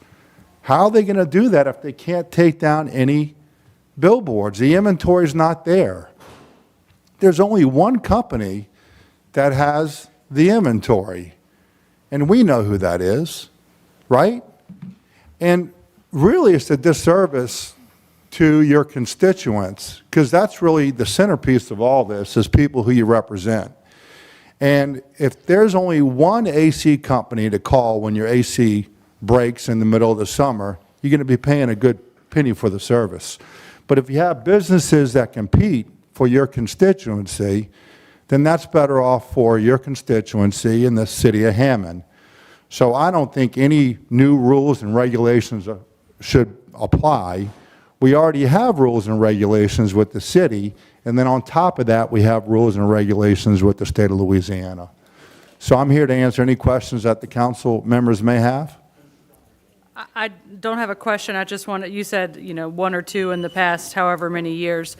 I was the one who requested that the planning and zoning look at this because it was brought to my attention a few new billboards were being put up. So I asked the amount of the number of permits that were issued, and that was, and I pulled my email so I could be correct. That was in January, as of January, from September 24th to January, when I proposed to start working on this, we had 8 new permits issued. Right. So that's 8 new billboards in that short amount of time, plus there was other ones starting. And so the moratorium was put into place to give the planning and zoning time to look at it. There was extensive study done, and we haven't had any since that January time. Right. But I felt in a city like Hammond that 8 billboards in 4 months was an astronomical amount. Right. I looked at the rules we had in place. They were very lackluster. It was hard to see just where our cap was, and I was concerned that we weren't doing it correctly. So if you look at that short time period, I would agree. Obviously, but to me, that's short-sighted, because you're not looking at just the time period of when new permits were applied for. You're looking at 10 years. I talked about a 10-year window. And if you look at a 10-year window, I think 8 new billboards, guys. That's less than 1 a year. And is that a bad thing?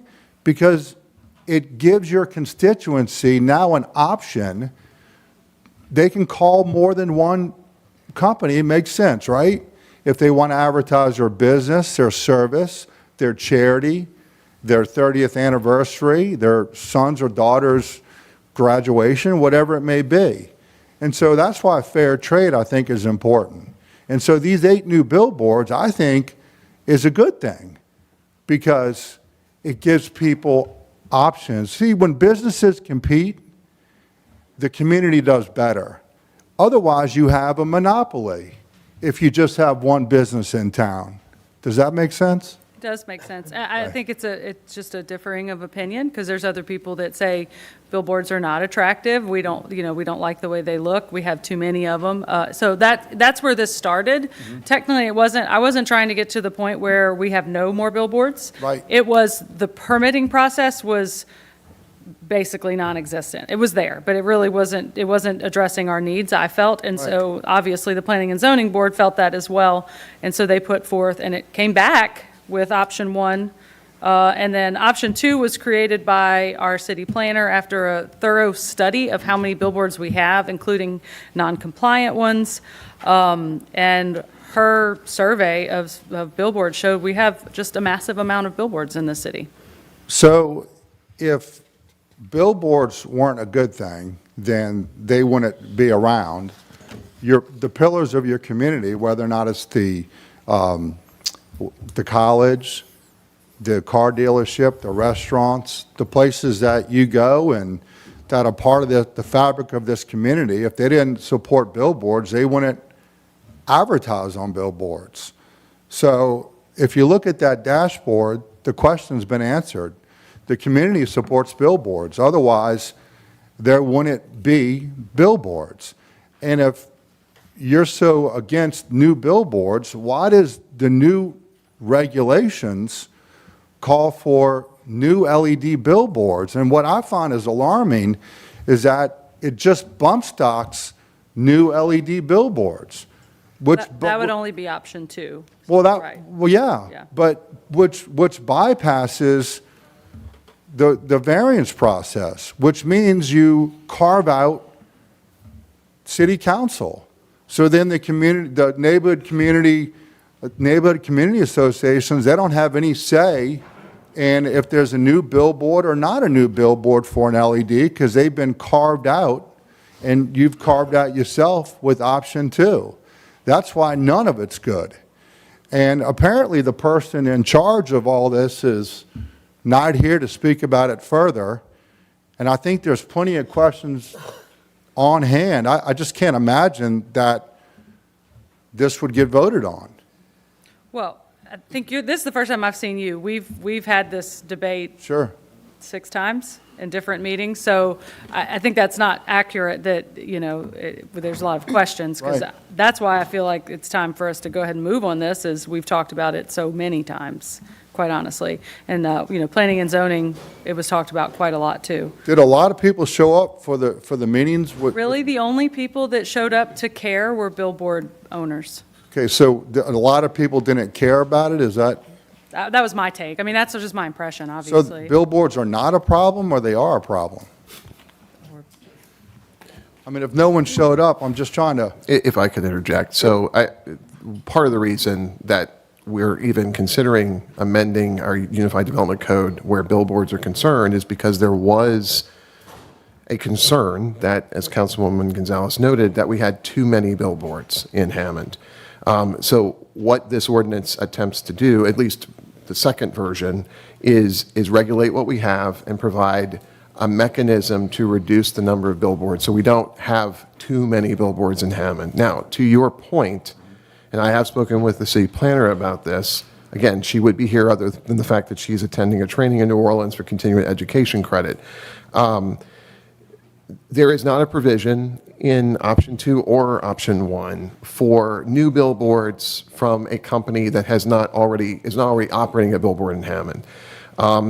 My suggestion would be, if the council wanted to consider that could be added to option 2, such that a new company seeking to put a billboard in Hammond could approach the planning department and go before the Planning and Zoning Commission and have a recommendation about whether that might be allowed. And then the council would ultimately vote on whether to allow a new billboard from a new company. Alternately, a new company could look around and select from any of the 30-plus billboards we have and say, that billboard's not being maintained. Maybe there's an opportunity for me to purchase that billboard. That is, sir, that will never happen.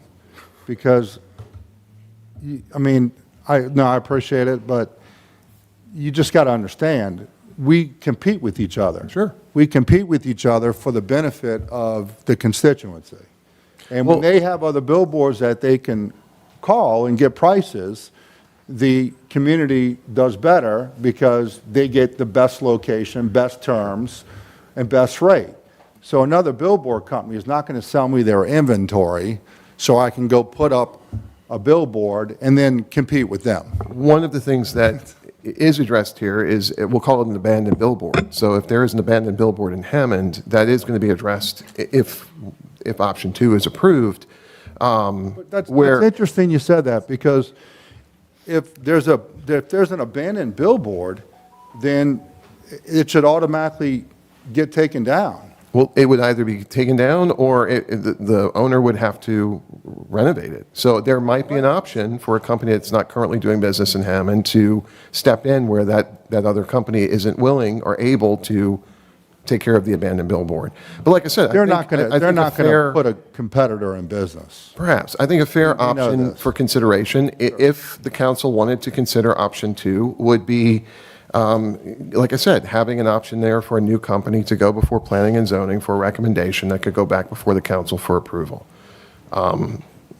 That's, again, the council has to vote on one of these two options. I would imagine that's important because just on its face, it's, I mean, is Hammond, I mean, if say there's a council waiver and the process is in place and that community wants the billboard because you're going to promote that community with the billboard, whatever it may be, I would think that that avenue would be there, other than we're not open for business. Because I think on the face of it, it just looks bad when you tell a new business that they're not allowed to apply.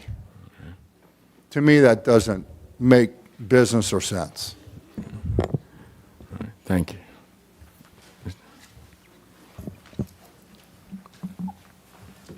Ron Matthews, Planning and Zoning, City of Hammond.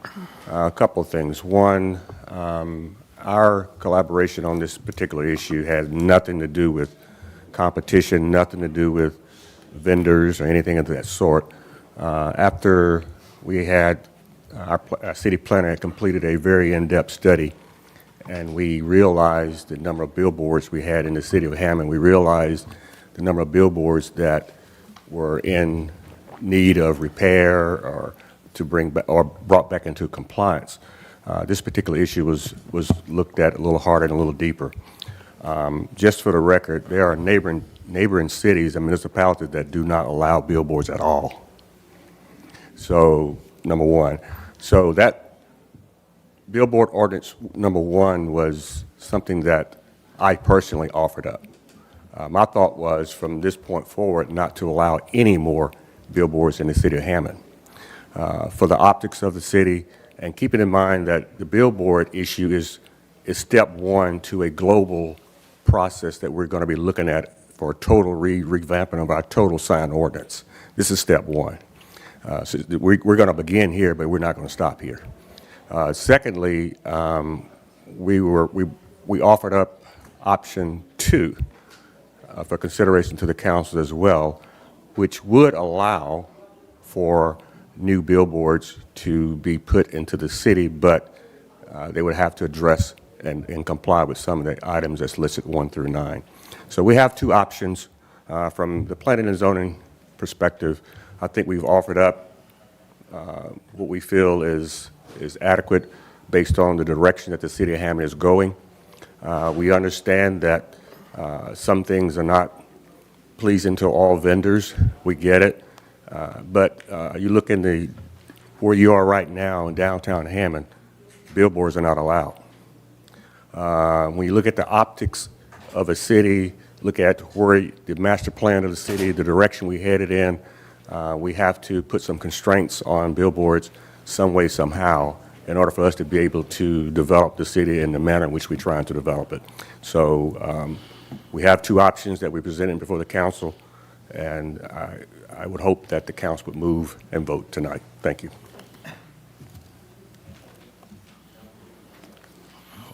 That's what I've been looking for. Thank you for your time. I'm David Hobbs, 1271 Springwater Drive, Mandeville, Louisiana. I'm with the Billboard Company. I have several units in this area. And if I was to write an ordinance to stifle my competition, it would be the ordinance number 1.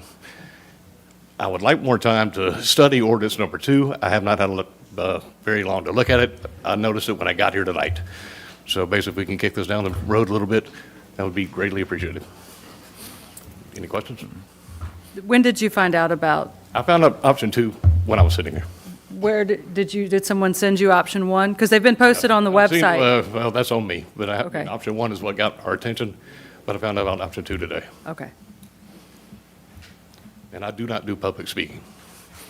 Thank you. Anyone else?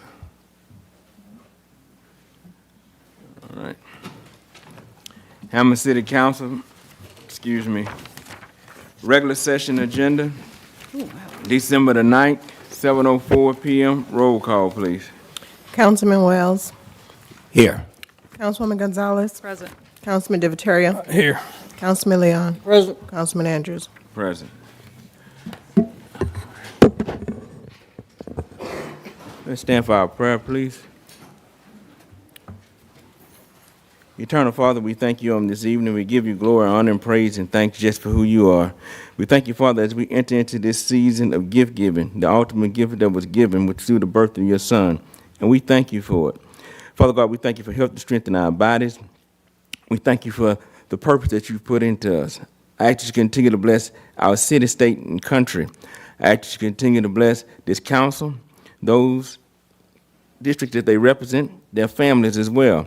I ask you to continue to bless our mayor and the city administration. You continue to bless our clerk and our city attorney. Continue to look down upon them. Continue to give us grace to continue to move forward. I ask you to continue to cover our fire department and our city police as they continue to protect and serve us. We ask you, Father God, for grace and mercy on tonight to be able to move forward, to do everything that you've set before us, that it be done decent in order and pleasing and in your sight. Therefore, we will not lose focus of what this season is all about. And we just give you glory, honor, and praise and thanks right now to be able to have breath in our body, to be able to have one more day to put the one foot in front of the other, to strive to do right. And we give you glory, honor, praise, and thanks on it on this evening. In your darling Son, Jesus Christ's name we pray. Amen. At this time, I ask that all veterans and active military please render the proper salute.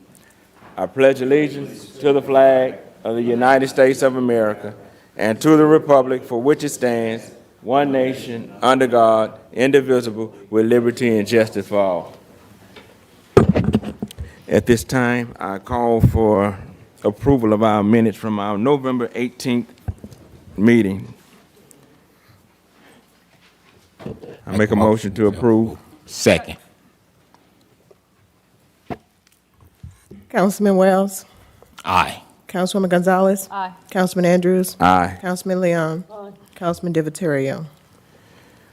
Final adoption of ordinance old business number 1. Final adoption of an ordinance to approve a rezoning request by Sherry Brown Jackson to rezone 806 Mooney Avenue from RS-3 to RM-2 in District 3 for the construction of a duplex. The Planning and Zoning Commission, hearing no opposition, recommends adopting 3-0. Charles Barsham. This has previously been before the council, and while my computer updates Windows, I'm going to ask the applicant if she would come forward and speak. I think she's here tonight. Is she in the lobby, maybe?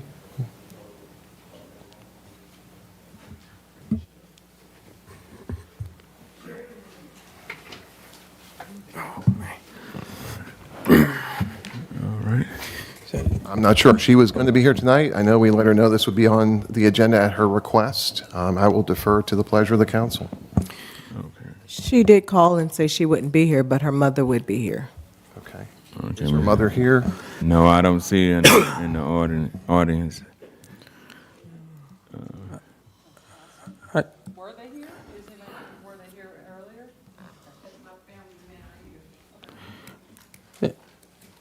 Now, this one right here, this is the one, my only concern is, I just have it, it looks like, not looks like, I mean, it's like spot zoning to me. I mean, the zoning is right in the middle of RS 3. There is. And so that is the definition of spot zoning is what they got up there on that map. So I'm just, are we allowing spot zoning now throughout the city or what? It is not spot zoning. Zach, can you forward to the zoning page? Directly across the street is RM2. That's what the requested zoning is. It's in the middle of all RS3. You can have it across the street down the way, but that's spot zoning. It's right in the middle. That little piece would be the only double in all RS3 zoning right there. So if you want to do it, you need to do the whole area. Why don't you just present the whole area? Spot zoning occurs when there is no other associated zoning in the area around it. Where's the perimeter at? Is there a footage that you're referring to? Is there a footage that has to be so many feet away from it, Charles? Because that is spot zoning. It's right in the middle of it. Because I mean, there's no, it's not a distance on the map. It's literally smack dab right in the middle of RS3. Again, Councilman, there is RM2 across the street. This was looked at by the city planner and by the Planning and Zoning Commission. They're recommending it for approval as not being spot zoning. Just all I want to state is, just watch what you open the doors for. So that's all I'm saying, because that's exactly what a lot of people try to do, and that's what y'all are advising. So, Is there anyone else here on this item? I'm going to table this item due to the fact that Ms. Jackson is not here to speak on her behalf. So I make a motion to table this item. Second. Councilman Andrews? Aye. Councilman Leon? Aye. Councilman Wells? Aye. Councilman DiViterio? Aye. Councilwoman Gonzalez? Aye. New business, final adoption of ordinance. Number 1, I'm sorry. Final adoption of an ordinance to establish a salary and annual compensation for the office of mayor, effective with the commencement of the next full term of office. Charles Barsha. As I mentioned during the public hearing, the mayor's current salary by ordinance is $75,000 a year. The recommendation of the Charter Review Committee was increase that to $95,000. We currently have several department heads who have certifications who actually make more than the mayor. I myself currently make more than the mayor as director of administration. Again, we haven't really addressed the issue of the mayor's salary in quite some time. Is there anyone else from the public on this item? Any questions or concerns from anyone from the council?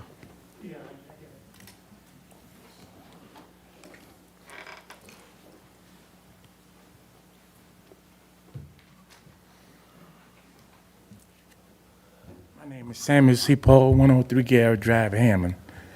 And what I'm concerned with is that the way the economy is right now and people struggling. Most of the people that I know that's in the city is on fixed incomes. And we went up on everything in the city. Went up on the water, sewage, everything else. The whole economy, people struggling. We tried to pass millages, and people can't afford it. We got a lot of elderly people in the city struggling with tax and everything else. So I think nobody should get a raise until we get the economy right, try to do something for the people that lives in Hammond. And every time somebody moves in the city, we collect a tax. But every time I come to the council meeting, it's about the budget.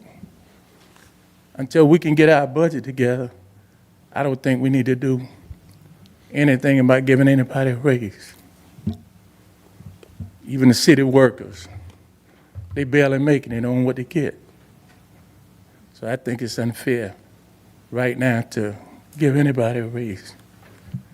On the council, we got a couple of people go run for re-election, a couple of people for running for mayor. So it's kind of conflict of interest right now to even do that, to me, with the way the economy is. So that's my opinion, and I think more people are concerned with it, but they're not going to speak on it. So that's what I suggest that we do, is just hold off on it until we get it right. Number one, the whole city, between the mayor, some of the council members, everybody's at odds. Everybody. They can't pass nothing. It's always a problem. Like they say, we rush to do things, and it come back to bite us. It might not bite the council, but it bite the citizens of Hammond. So I think we just need to hold off on it till we get things straight. Thank you. Thank you so much.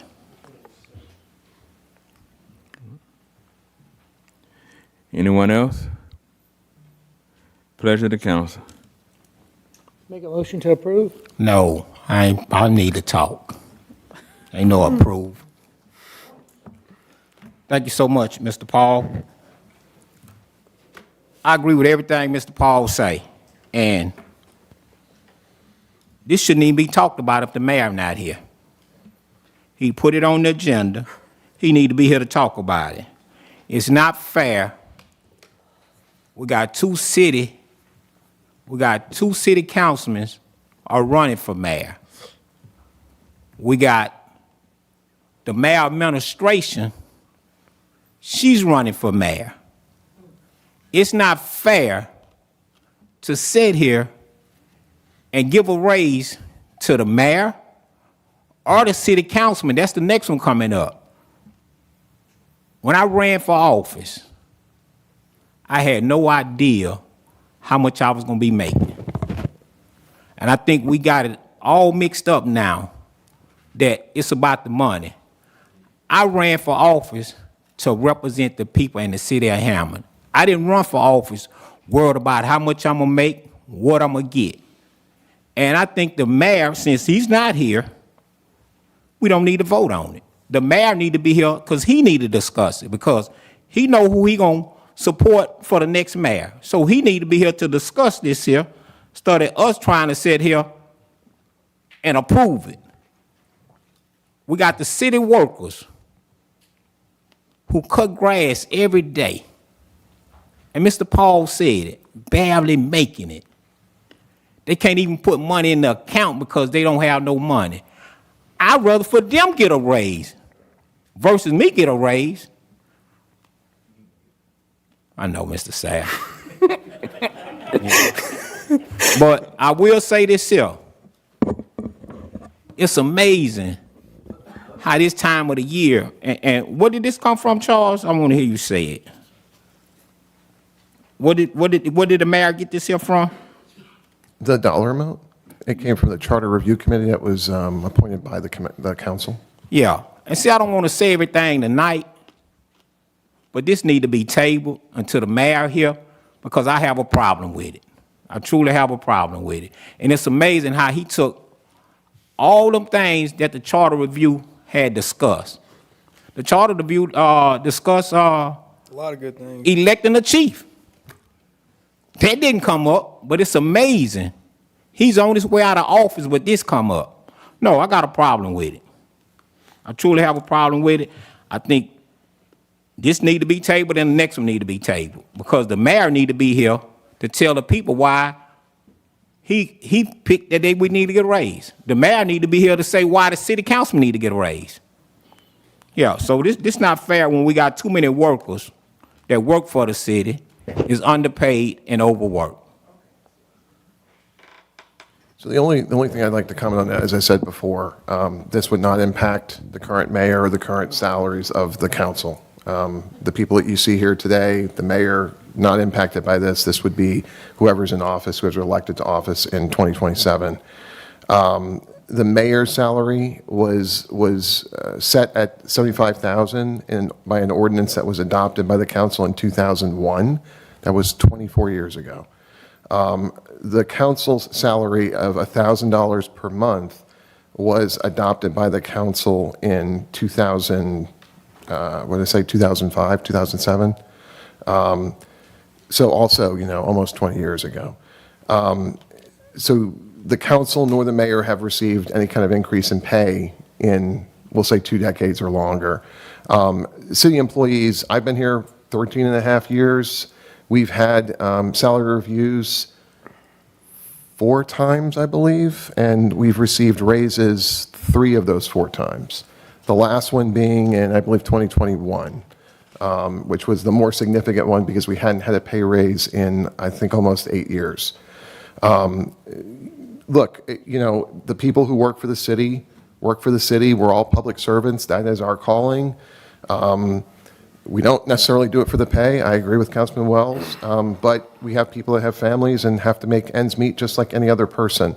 So if we're going to be a competitive city, if we're going to hire the best and retain the best, we need to be able to pay what people demand.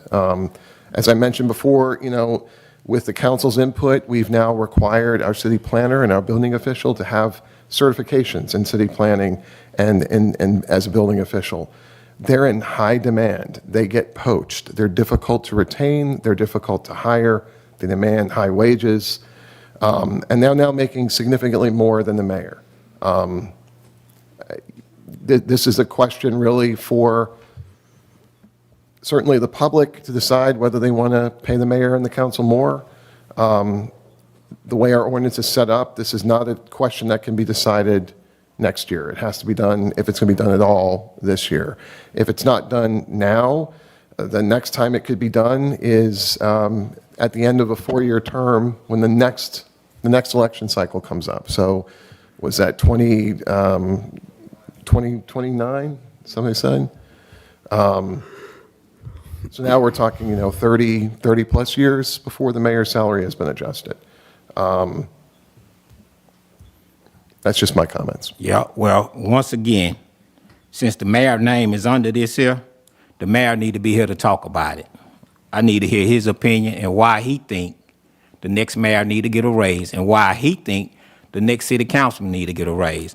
And since you said that, this the same mayor that we got in place causing us to pay a higher water bill. This the same mayor we got in place causing the citizen to pay a higher garbage bill. This the same mayor we got in place. So guess what?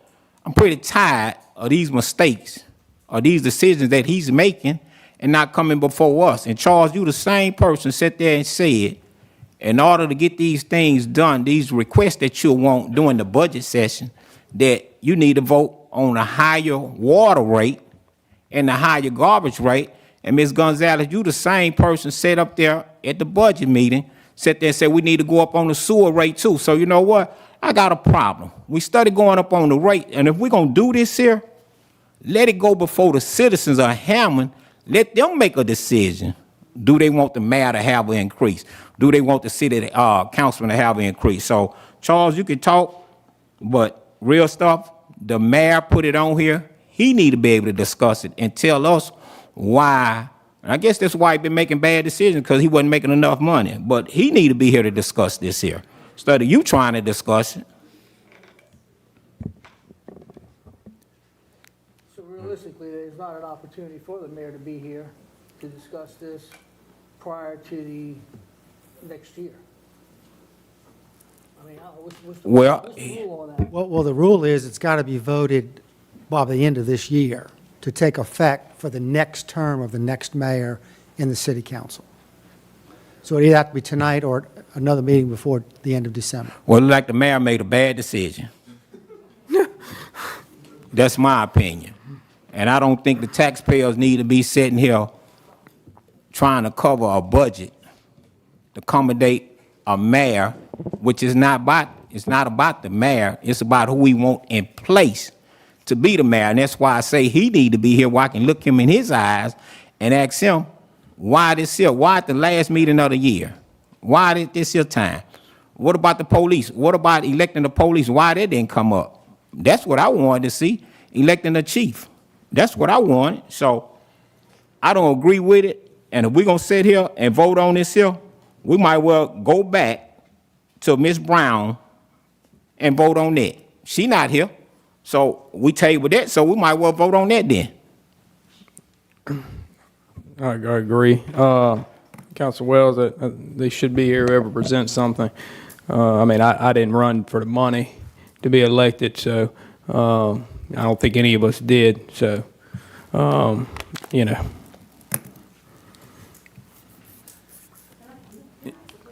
Yes, ma'am. It has to be done, Hammond. It have to be done at the end of this year. Don't we do amendments? Can something be amended?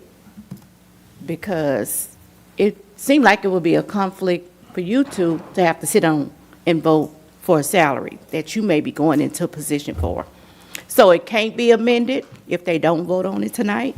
You know, the charter requires that time frame difference, so it's required by the charter. Okay, so there's no adjustments in the charter ever? Well, it has to be voted by the people. Okay. Anyone else?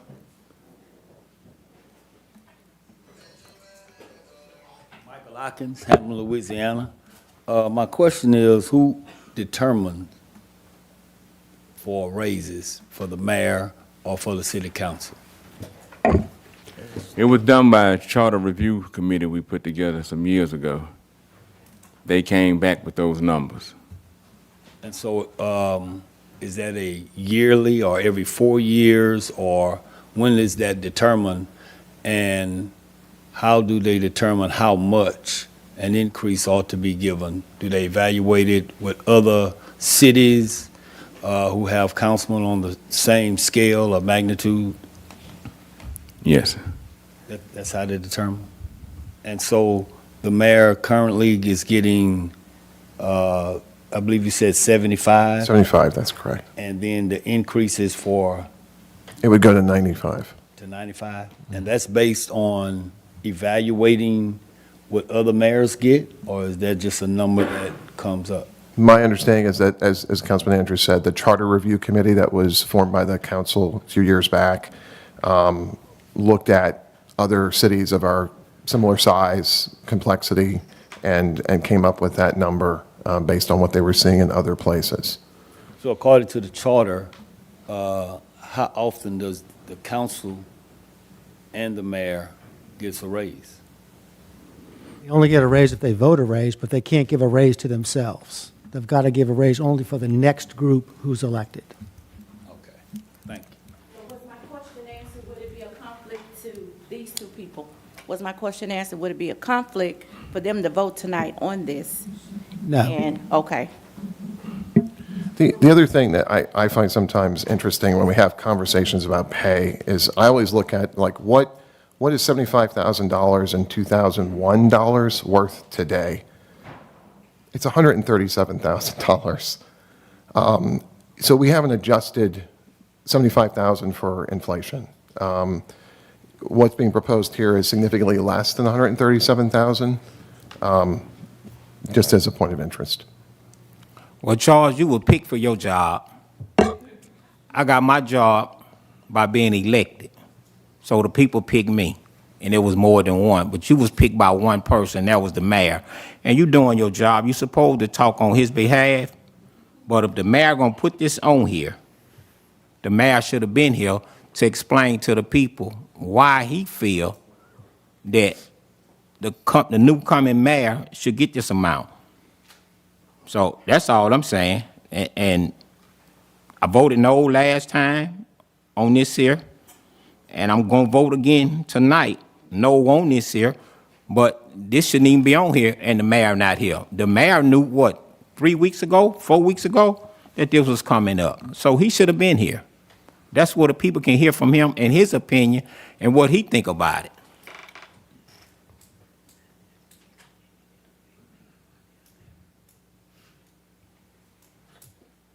Stanley Campbell, District 1. I had a question regarding the rate. The last brother that spoke, he asked a question about in the future, raises in the future. What's being proposed, I think I see up there annually, that rate would increase by 2% each year. So you would get a raise every year, a small bump. Is there a cap on that based on the economy or, current other mayors in the area? Well, I mean, we have term limits, so there's certainly a 12-year cap. That was, again, the Charter Review Committee. I think that the city gave them money for a salary study. You weren't the Director of Administration, but the appointees to the Charter Review Committee I believe they paid for a salary study. And this is directly what they recommended, both for the mayor and the council. Okay, the reason I'm asking is that at a certain point, it could be 20 years from now, are we still on par with, if it keeps increasing? Oh, no, it feel what I'm starts saying? back, if there's a new mayor in 4 years, it starts back at 95 with 2% each year. Got it. Yeah, and so right.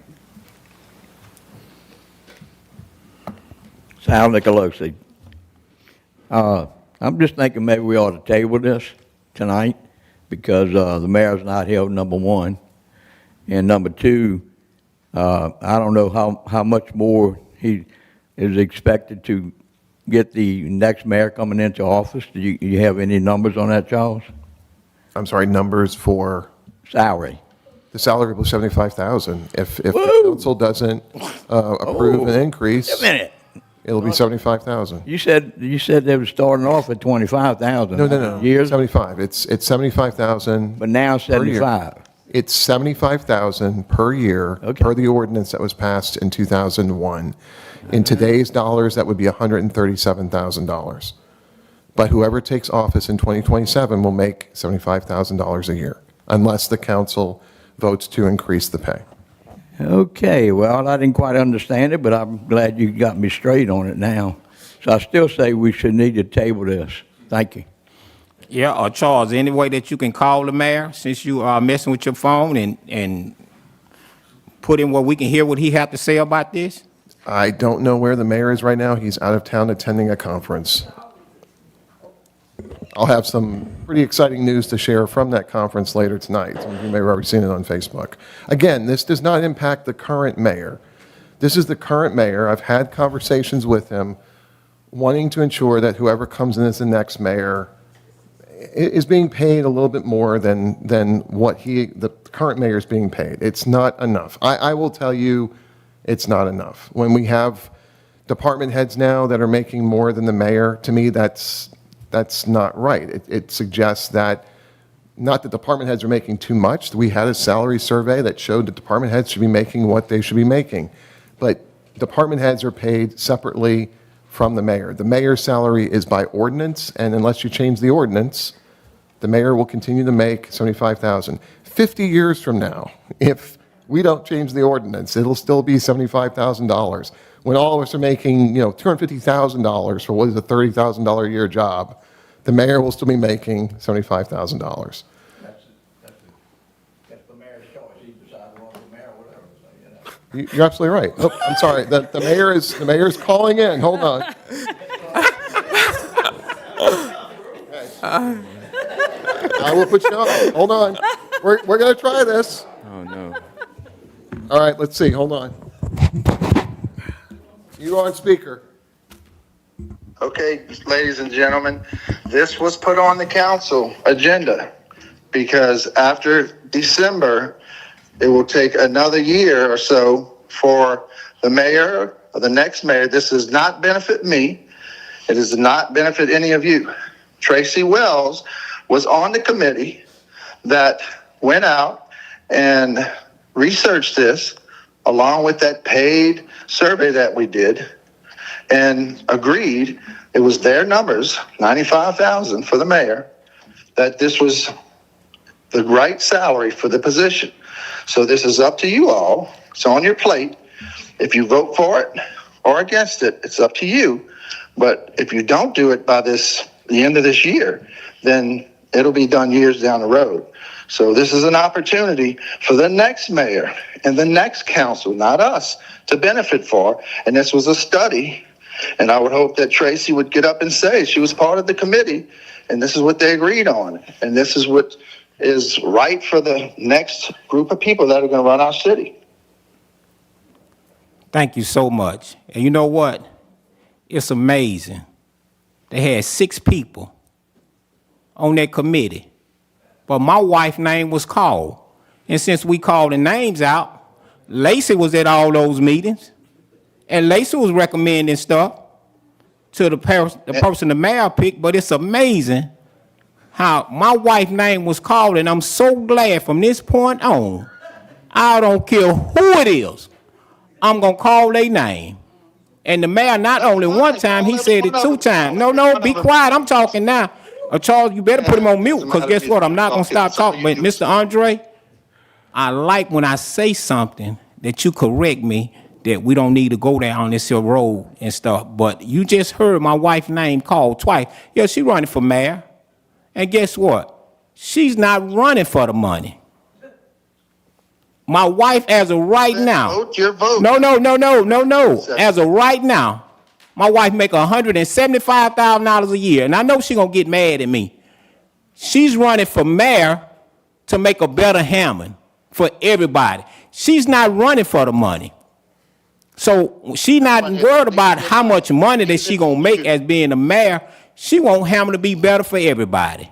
So that's why she running for mayor. So don't sit there and sing out my wife. Well, what Lacey want? Tell me what Lacey want.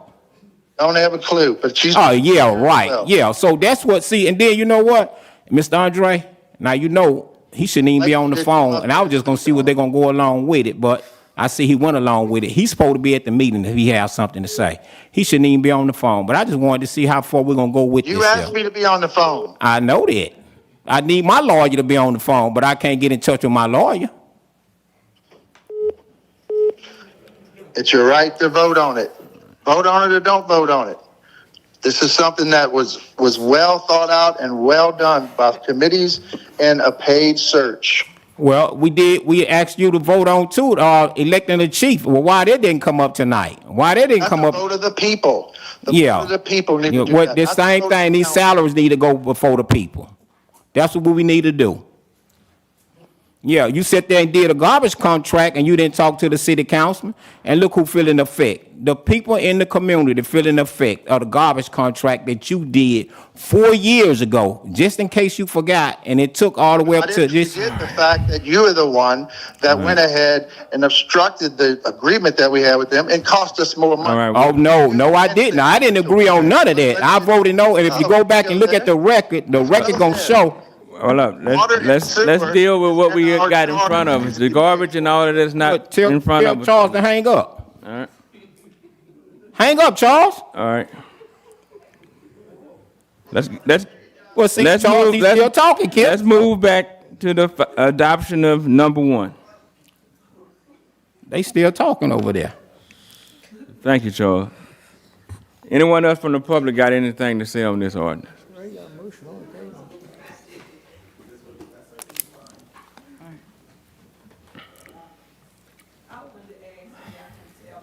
Once you become a mayor, after you no longer a mayor, will you continue to get a check monthly or whatever? You don't, No. you don't get no, okay. We don't get a pension. You don't get no pension? No No, pension. no. No, ma'am.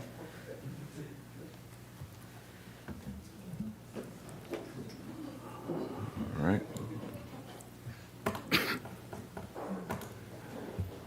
That's everybody, all right? Need a motion on the floor? Was it? Steve motioned. Second.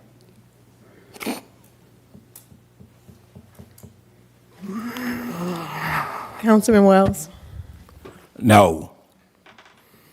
Councilman Leon? Yes. Councilwoman Gonzalez? Yes. Councilman Andrews? I'm gonna vote no. Councilman Divatario? No. Final adoption of ordinance number 2. Final adoption of an ordinance to establish the compensation for the council members effective with the commencement of the next full term of office. Charles? Once again, as I stated during the public hearing, the current salary of the council is $1,000 per month. That was set by an ordinance that was passed in 2005, 20 years ago.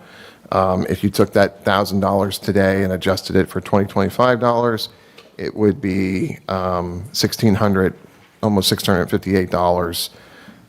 The proposal here is to increase it to $1,500, and that comes from recommendations of the Charter Review Committee appointed by the council. Anyone from the public? Anyone from the council? Yes, once again, I didn't take this position for the money. I took this position to help the community and help the city of Hammond. So Councilman Devon Wells don't want no raise.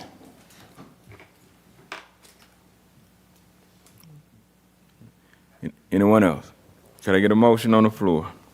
Make a motion to approve. Second. Councilman Wells? No. I'm sorry. You okay? Councilman Divatario? No. Councilman Andrews? I'm gonna vote no. Councilman Leon? Aye. Councilwoman Gonzalez? Aye. Final adoption of ordinance number 3. Final adoption of an ordinance establishing a temporary 365-day moratorium on the acceptance and processing of applications for group homes, group care facilities, group living facilities, daycare facilities, adult daycare facilities, assisted living facilities, lodging homes, boarding homes, rooming houses, and zoning amendments, therefore, within the city of Hammond, providing for variances and providing a severability clause. Councilman Wells. I'm good. I just want to see if the people have anything else to say.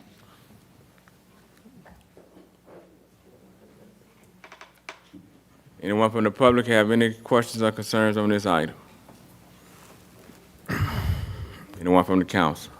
Well, from what I heard tonight, people were saying that the year is too long, the language is too broad. They've asked people tonight, asked to carve out the Louisiana Department of Health, sanctioned agencies, which only makes sense. They have to go through enough protocol and licensing and regulations and everything else underneath the sun by the state, by the feds, and everybody else. So, to me, all this does is it attacks the legitimate, lawful businesses that have been successful in this area for many, many, many years. And it does not address the problem. It does not address the problem. If this council wants to address the problem, in 60 days or less, we get Frankie's amendment and get it passed and move on, instead of sitting around here just... Boy, you better not be looking at me. You better look at the people. Don't you look at me. I was looking in that direction. Oh, look at the I wasn't looking people. at you. Don't look at me. I want to say, I take offense of you saying anything about attacking anything. I want to make clear, I'm not attacking any groups like that. I have concerns about the zoning and the placements and everything, and making sure we did it. That is where I feel about that. It has nothing to do personally, so that attacking, I'm not attacking anybody. I'm supportive of this, and if it takes everybody 60 days, 70 days, 90 days, we can always get out of moratorium and say we came to agreement and move on. You don't have to sit it for 65 days, but you don't have to keep extending it like every other moratorium. So, I mean, that's where, and nothing about attacking. I mean, it's planning. I mean, I had a moratorium that I extended homeless shelters. I'm not against homeless shelters, but I think the logistics of where the one that was proposed at, if we would have had a little planning on it, we could have probably been more of an agreement as a whole of a city of supportiveness about the homeless shelter. But it was voted down, but that was something I was adding in. That was just planning, having some things into place that would allow for certain areas for them and do things the right way. So pausing a second in planning for it, I mean, I don't really see how that's attacking anyone in the community or any groups that they have out there. That's not my intention, so I just want to make that clear. So The only suggestion that I would have is to half this until 180 days and then allow that verbiage for the, I can't remember what the lady said. but Exemption for group homes licensed through Louisiana Department of Health. That would be my recommendation.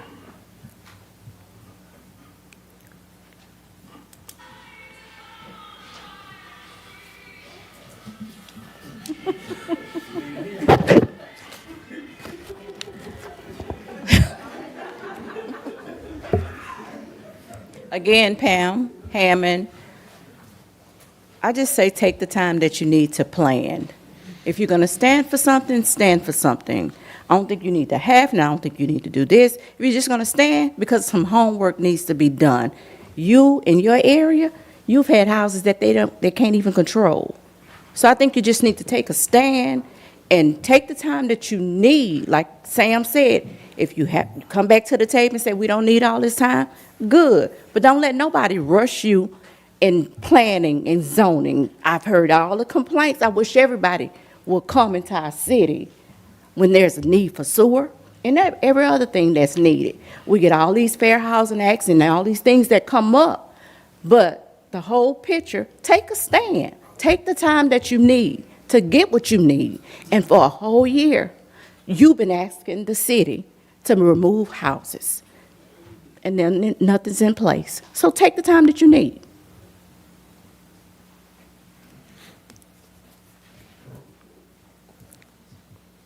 I'm just going to add that the complaint, the things that I've heard are being complained of, the moratorium does not address that whatsoever in the least bit. So I don't see the reason for it when we just need to, and no one's pressuring us to pass what has been proposed. That is on us. We could take a year to do it on our own. Hopefully we won't, but the moratorium does not address people who are not asking permission and just doing things incorrectly to begin with.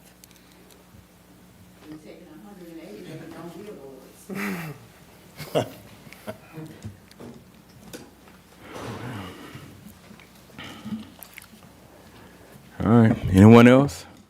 Yeah, Frankie, she need to be here, and she needs to stop making 20 pages of what this and that. Get down into the rules and regulations, what the council needs to get, because anything you do in Hammond, you got to go get a permit. Because I was trying to get me a shelter, not a shelter, excuse me, a storage. Come to the mic. A storage to move in. I went through so much. I went to this, not you, you wasn't there. I went to this man, I went to this man. Oh, we gotta set up a meeting. Set up a meeting. All over Hammond, you got storage. If you're gonna do it right. You got to do it right. You can't come under the table because the table's right here. You're going under the table doing things, you know that person giving you a permit. Person can't give you no permit because when you get down to it, you're gonna mess up. You're gonna have to tear. I done seen people tear fences down when I got my fence on the property. I had to go a certain amount. I had to draw how I want my fence and stuff like that. Bring it over there, pay for it, and all that. Do it right. Things need to be done in Hammond. I love Hammond. I don't want to be here, but I got to be here. I love Hammond because I'm taking care of business here. But we got to love each other, do what's necessary, work with the councilman. They're doing a good job. They've been doing good. They try to help. It's a lot in Hammond. Houses abandoned, neighborhoods messed up, drugs, everything is going on everywhere. But in Hammond, we need to get together and straighten it up. For these homes and stuff, people got shelter. Shelter in their house. They got 4 people living in, getting their checks and doing. Only thing they ain't doing, they ain't getting no permit from the city. They doing that right now. But these people that coming up here wants to get it done. They're going the right way. So y'all councilmen, get together. Get rules and regulations. What you don't want, you do need, write it down. The Bible said write the vision and make it plain. Make it plain and get things done. We don't have to continue to go over the signs, get shelters and stuff. It's more to Hammond need to get done. We need to clean Hammond up. We ain't worried about no signs. They got people dying, shooting. A young man got killed the other day. We need to concentrate on getting Hammond together. Raise our young children. We need to raise our young children. All this sign and stuff, we don't need to do. Excuse me, y'all. But we need to get things together.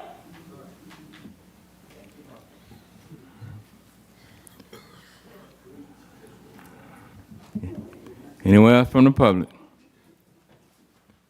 Pleasure to council. Make a motion to approve. Second.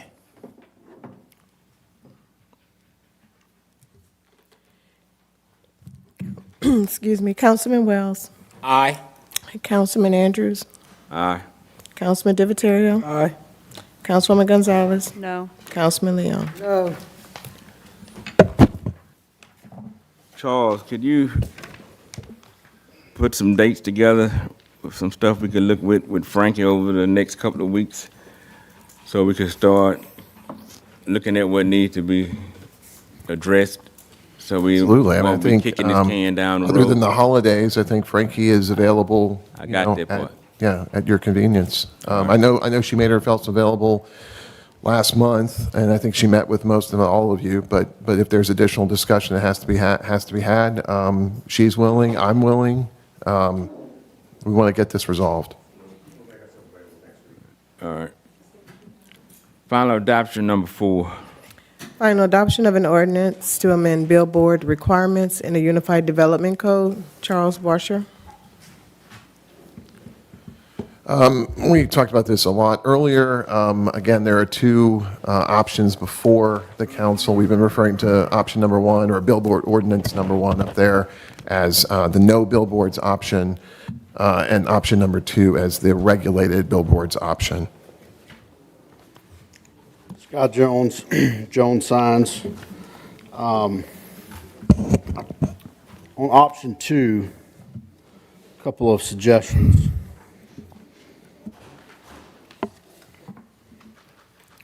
One, on number G, y'all have zone CN and CH. But then in the, I guess, kind of the definition below it, you have something that where CN is crossed out.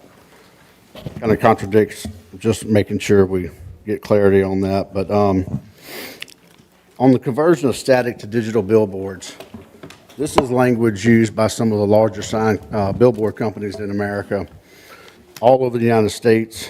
It's meant to penalize smaller guys like me that have one or two or three boards in the area and eliminate competition. And it's done all over the United States. It's been predominantly directed by one major company. And I would ask that you take that out. And I'm going to use me for an example. I have one billboard in the city of Hammond, one. I have $100,000 invested in that. When I got a permit and I followed every law to the letter and put it up, I had full intention of putting a digital billboard on there at some point. But I'm a small guy. It's a $300,000 investment total for me. So it's going to take me a little time to get that together and put it up. Well, now, since Mr. Nicky Muscarella, I believe, has talked to you, Ms. Gonzalez, extensively about this, I know he really wants to stop billboard expansion in Hammond and Louisiana in general. This ordinance would hurt me, and I've already made the commitment. I've already spent the money to make it start happening. But now you're taking that right from me. There's other companies here that have made the investment that are small companies. And if you make this part of the ordinance, whether it's option two or you do option one, and you make us have a conversion where I got to take down two billboards to do one digital, you've hurt us. And we came in here in good faith. I know I did. I followed the law. I did what I was supposed to do. And now you're attacking me and my livelihood. If I attacked your livelihood, you'd react poorly. You're attacking mine. I spent the money. It allows us to help you, help your constituents. Don't punish us for that.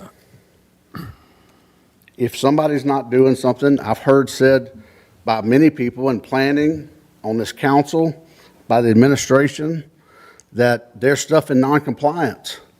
For 4 months, I've been coming to this meeting, and the administration's been asked for 4 months to give us this detailed report that's been done and tell us what's in non-compliance. Call us.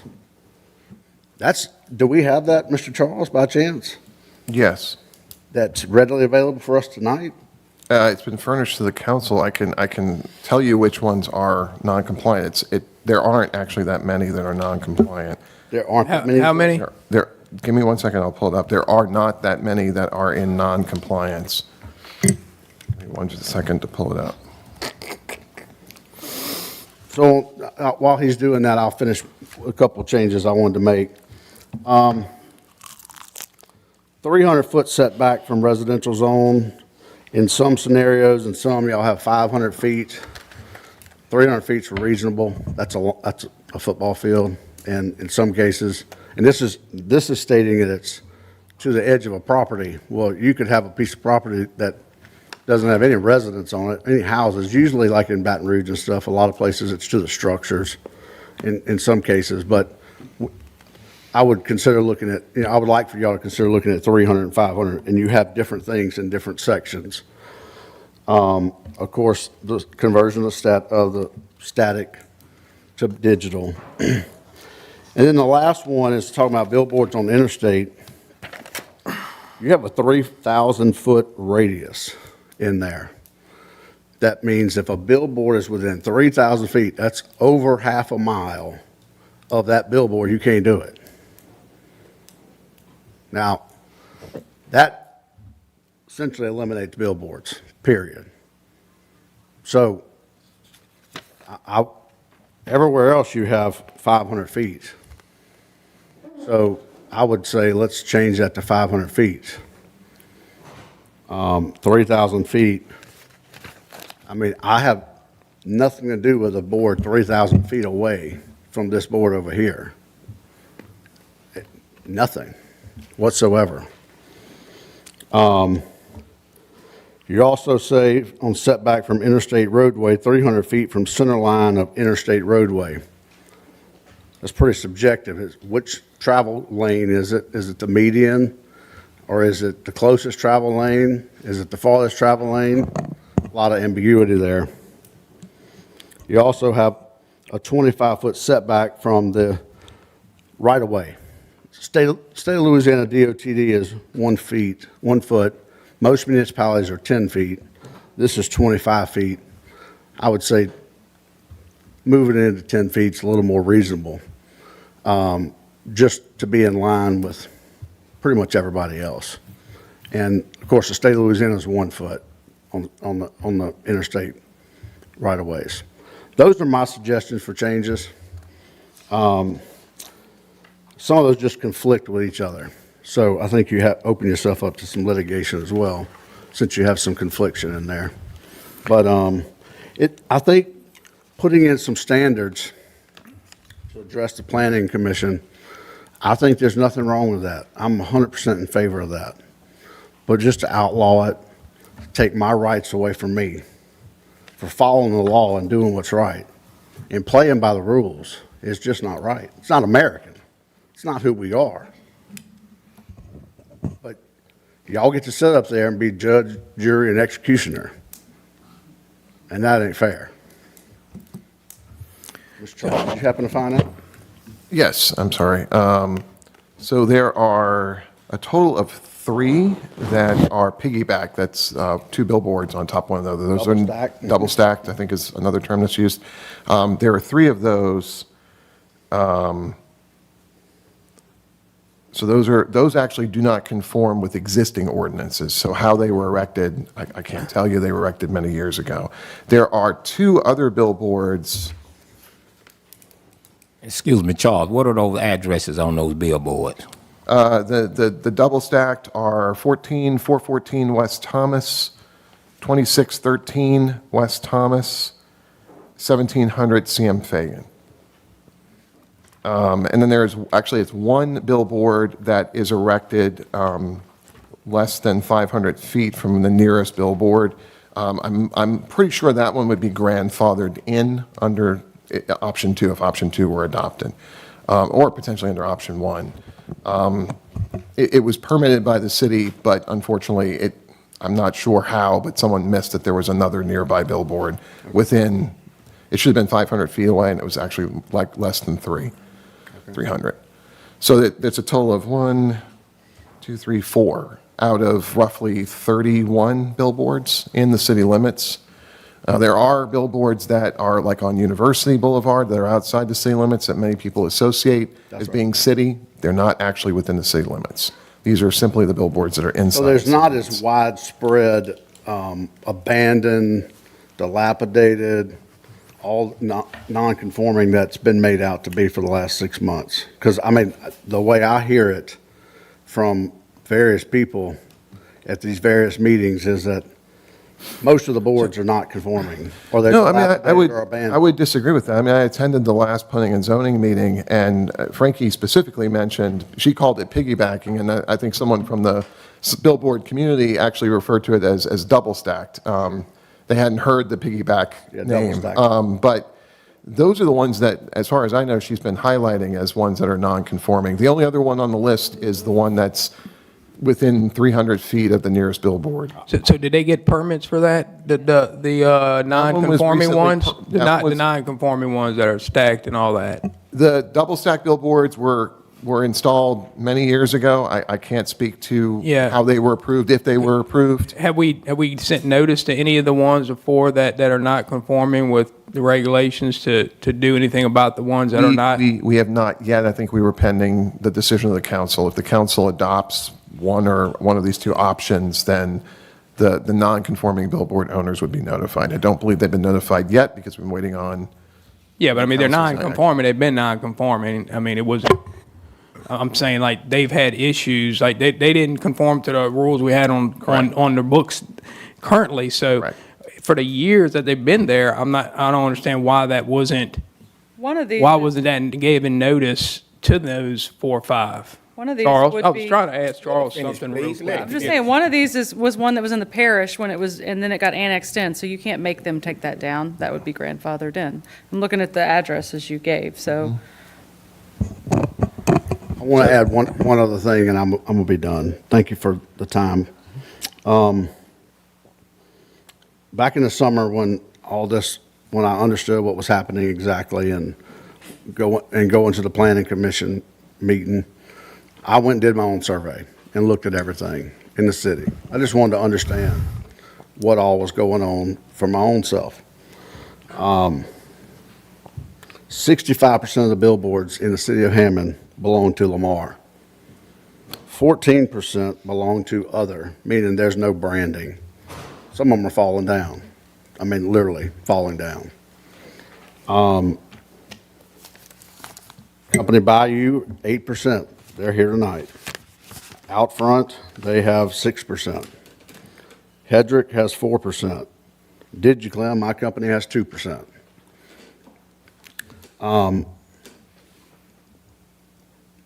These laws are meant to benefit the majority. And I'm all for improving the appearance and the look in the city of Hammond. I don't want to leave anything bad here or anywhere else. I live in this area. I live in Dental Springs, but I've spent a lot of my life in Hammond.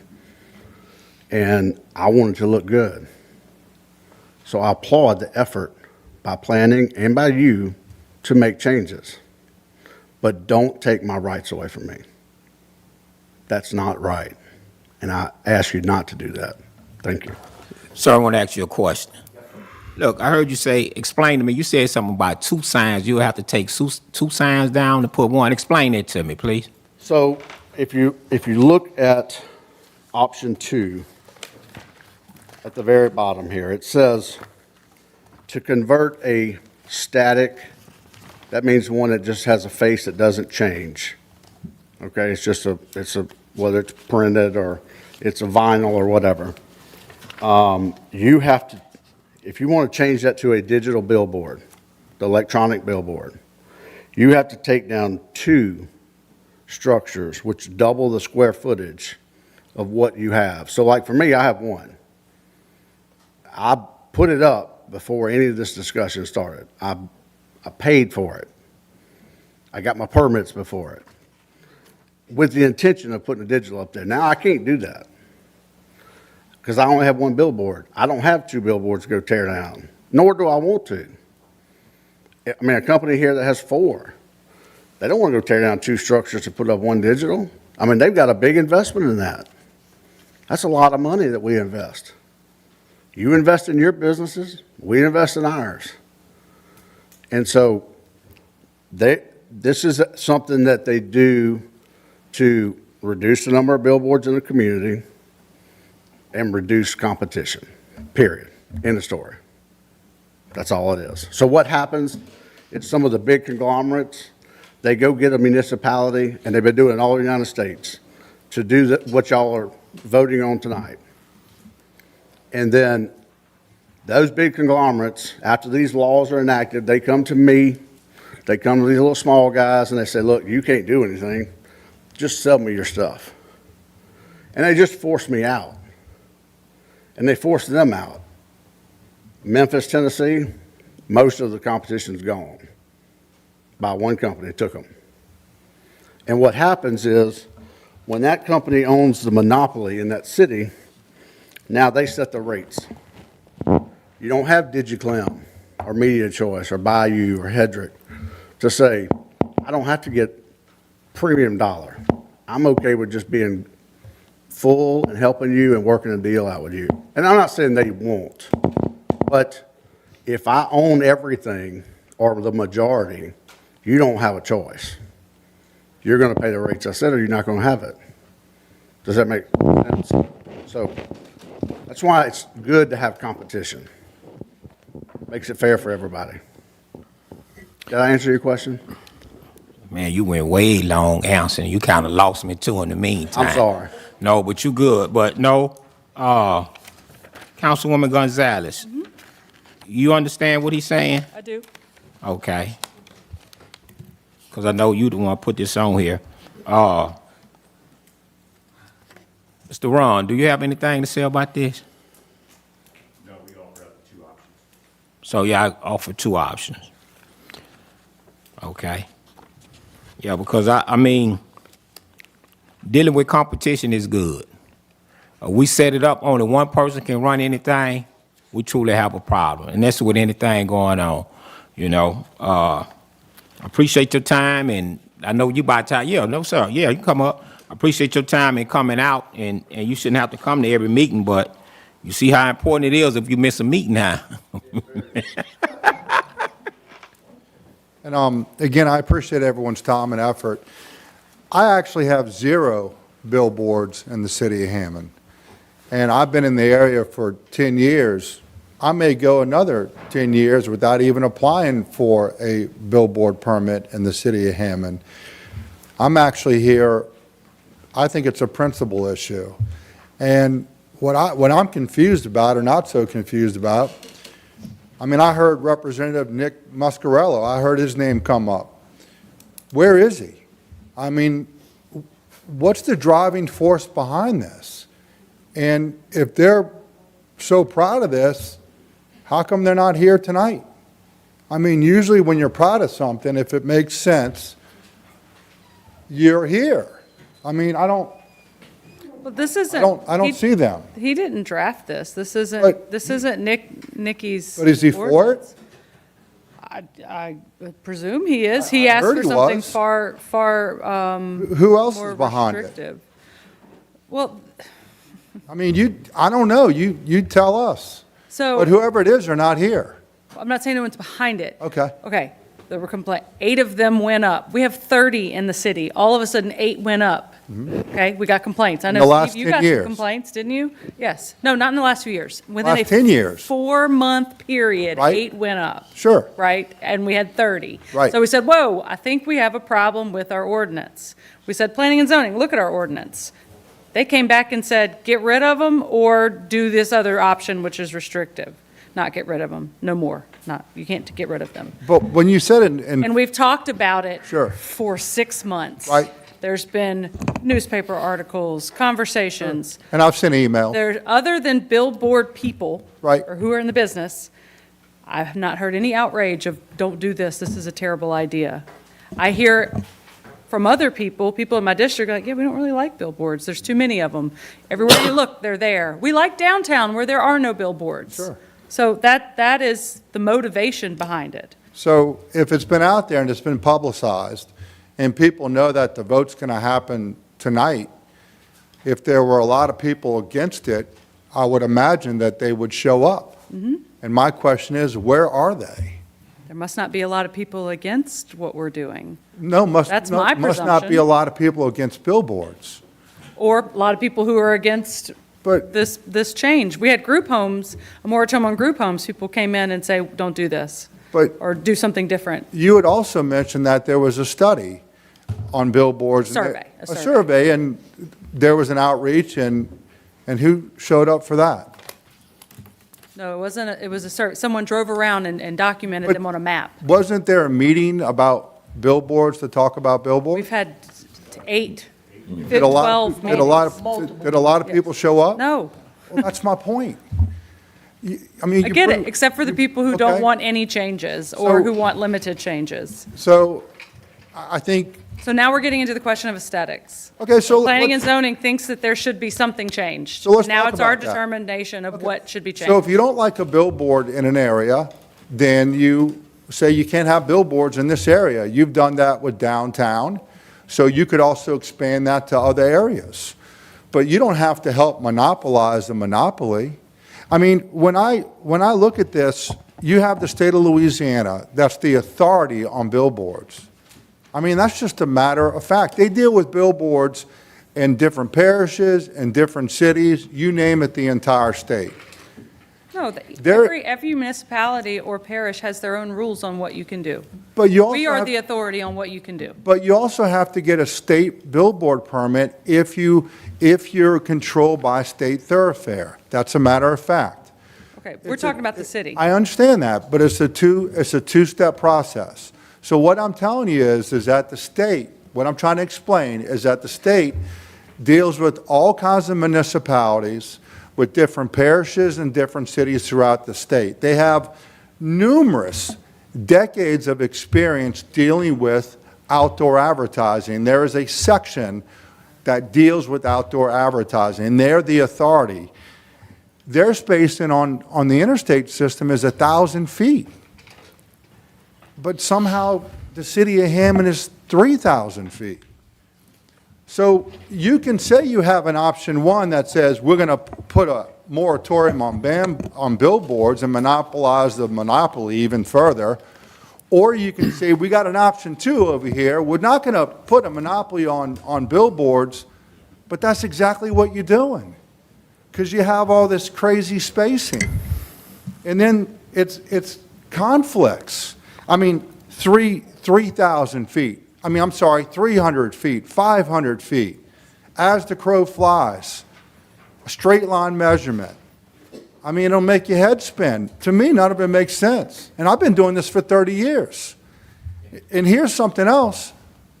I don't understand where there's due process. I mean, if you think about that, right? If that's important to you, due process. I don't have any billboards in the city of Hammond. So how am I going to apply to build a billboard in the city of Hammond if option two passes? Can someone explain that to me? Option one or option two? Option two. Okay. I've already offered an option that the council could consider if they're considering option two, which is to, if it's a new application for a new company that doesn't have a billboard in Hammond, present it to the Planning and Zoning Commission for a recommendation that would go to the council, and it could be approved for a new company. But option two says that I have to have two billboards on a conversion to put up an LED. This would be an option to go before the Planning and Zoning Commission for a new company that doesn't have a new billboard, that can eliminate any billboard. So that's going to be, that'll come out at a later date after the vote? I'm suggesting that if the council wanted to consider option two, Right? that could be an amendment to the option two that's presented to the council. They could make that motion tonight. So- Option one, it doesn't matter, because option one says no new billboards. Right. Option two, the council could move to amend the current option to include that ability for a new company to present an application for a new billboard to planning and zoning, for a recommendation from planning and zoning to come to the council for a vote. It's just, to me, it seems like that's sort of a throw-in, and it seems half-baked. I mean, I would imagine that you would have it all straight, and if you're going to do it, I mean, I've heard so many people in the audience say, if you're going to do it right, about multiple issues across the board. This just seems half-baked. Well, It seems again, like- I will disagree. As I explained earlier, and as Councilwoman Gonzalez has tried to explain, there is a sense that there are too many billboards in Hammond, and there is a desire to reduce the number of billboards in Hammond. There are two ways we can do that. We can say no new billboards. Right. The other option is to allow new billboards or conversion of existing billboards to encourage existing billboard owners to maintain their billboards properly within an ordinance. And you're right. If you're right now, if you're a new company that's never had a billboard in Hammond, your options are very limited under the current option 2. That would be to purchase an abandoned billboard That's location. not going to happen, sir. I said that earlier. Businesses don't put All right. competitors in business. I think we got where you're coming from. Okay, thank you, I sir. appreciate it. I appreciate it. So, I mean, it seems like right now, option 2 seems like it's more, seems like y'all that came up here pretty much open to option, have a lot of, you can deal with option 2, but there's a couple, things, points in that option 2 that are concerning. I mean, I'm all about cleaning the city. I've always been like that. I mean, I've always been, and then actually, Mr. Ryan, I'll say, we usually on the same team on every, when it comes to cleaning the city up. And so he's a little more, anti-billboard. And like I said, I mean, I'm not, I don't want to see a bunch of billboards everywhere. So, I mean, I agree on that. I do think the regulations need to be done. I'm not big on any monopolizing anything in business. I like competition for its good customer service, everything, and then the people win usually on that. So I think banning is a strong word for that, or you just do it across the board, just not allow any more billboards and get them all out of the whole city in general, either nobody or get some competition. But I think, regulating it more, and then the ones that are not conforming now, they haven't been conforming in years, so that should have been addressed many years ago. So what I mean is, nothing has been taken forward on that now. So I'm all for cleaning those up, getting them out of there. But I would say, if option 2 is doable, I mean, we need to look at what in here are the real concerns. I mean, I'm sure there's a lot of tweaks and small things that can be done that might be able to be amended at a later date. But it seems like concerns I've been hearing tonight are the paper billboards or whatever you want to call them, the ones that are already they're not digital. If you want to switch to that, you got to give one up. If you only got one in there, well, then you can't ever go digital if you want to. So that, I mean, if you don't have the inventory, you don't have Yeah, inventory. yes. I don't. Yes, or I don't just know. Take me out of it. Yeah. Just anybody who wants to build 1 or 2 billboards in the city of Hammond, they're not allowed to because they don't have the inventory to convert. Yeah, so I mean that's concerning, I guess, to some. And then the distance, 3,000. I don't know, where that that came from. It seems like a good bit. I mean, what are we at right now? Or do we have any footage on that? Is it 500 or what right now? It's 500. It's 500 right now. So yeah, so 3,000 seems a bit, extreme. I'm all about maybe 2,000, 1,500. I mean, something, I don't know what the number is. Right. I didn't go out there and measure it, but I mean, I know y'all looked at it, but I mean, I think 3,000 may be a much, but I'm all about, increasing and regulating it some more. I mean, that's just my opinion. I'm only one, but I do see both sides of it, and I definitely think that it may be a little extreme in some areas. Yeah, I mean, the state allows 1,000 feet. And again, I mean, I know that we keep on talking about in this past 4 months, 8 billboard locations. But my point is, if you look at a 10-year period, how many new billboards has there been in the city of Hammond? Yeah. I would say probably 8. How many billboards have been removed in the city of Hammond? Probably more than 8. You probably have a net loss of billboards in that 10-year period. So you can have an option 1 or you can have an option 2, but if the option 2, it's like pick the poison. You got this poison or you got the other poison. I don't know why there has to be any poison. It just should make sense. So it seems And like as I read option 2, it doesn't make sense. So it just seems like the footage, the 3,000 limit, and then the billboard conversion are 2 items on there. And then was there another? I mean, I'm sure I'm not trying to get here and beat up the whole thing, but I'm just saying, is there another alarming concern? I think 300. I mean, I think 300 feet's better than 500 feet because a billboard has a V on it. It depends where it's going to be located. So I think 300 feet with council approval is something that should definitely be considered. I think that 1,000 feet should be in line with the state of Louisiana because they're at 1,000 feet. I also think that you shouldn't have to have inventory to take down to get a new LED billboard permit because that knocks everybody out except one company. And that's my point. There's only one company that has inventory to convert. If Lamar would have built 8 billboards, right, instead of another company, We want to be here tonight. We know that. We know that. This isn't about more billboards. This is about competition in the marketplace. And when you have competition in the marketplace, guess who's served better? Your constituency. It seems we have three issues with this. Seems like we're almost close to being able to improve this here to move in the right direction, I guess, with everything. So, I'm not comfortable with saying if it should be 3,000, 2,000, or 1,500 feet, or 300, but I do see I think 3,000 is a bit a jump, and it could be out of the maybe a little overwhelming there. And then the conversion deal from, digital, paper to digital. If you got some guy that has one that wants to go to a digital, already has one. I'm not, I think that's a little bit extreme. So I don't know. That's my opinion. So, I don't know how y'all want to handle that, but it seems like those are the three concerns that have been brought up, but option 2 is more favorable. I don't know. Just quickly to add to something that Councilman DiVittorio said, he's absolutely right. If the council were to adopt option 2, there is a provision in here for new billboards, right? Whereas option 1, no new billboards. That would allow further discussion. And if additional amendments, additional considerations are needed, they could go through a process and get incorporated into the Unified Development Code. Option 1, no new billboards, doesn't really allow for that, right? We have to assume that if the council were to approve option 1, then there won't be any new billboards. And the only billboards we'll have are the ones that we currently have, and the ones that are on non-compliance will have to be brought into non-compliance, and that's it.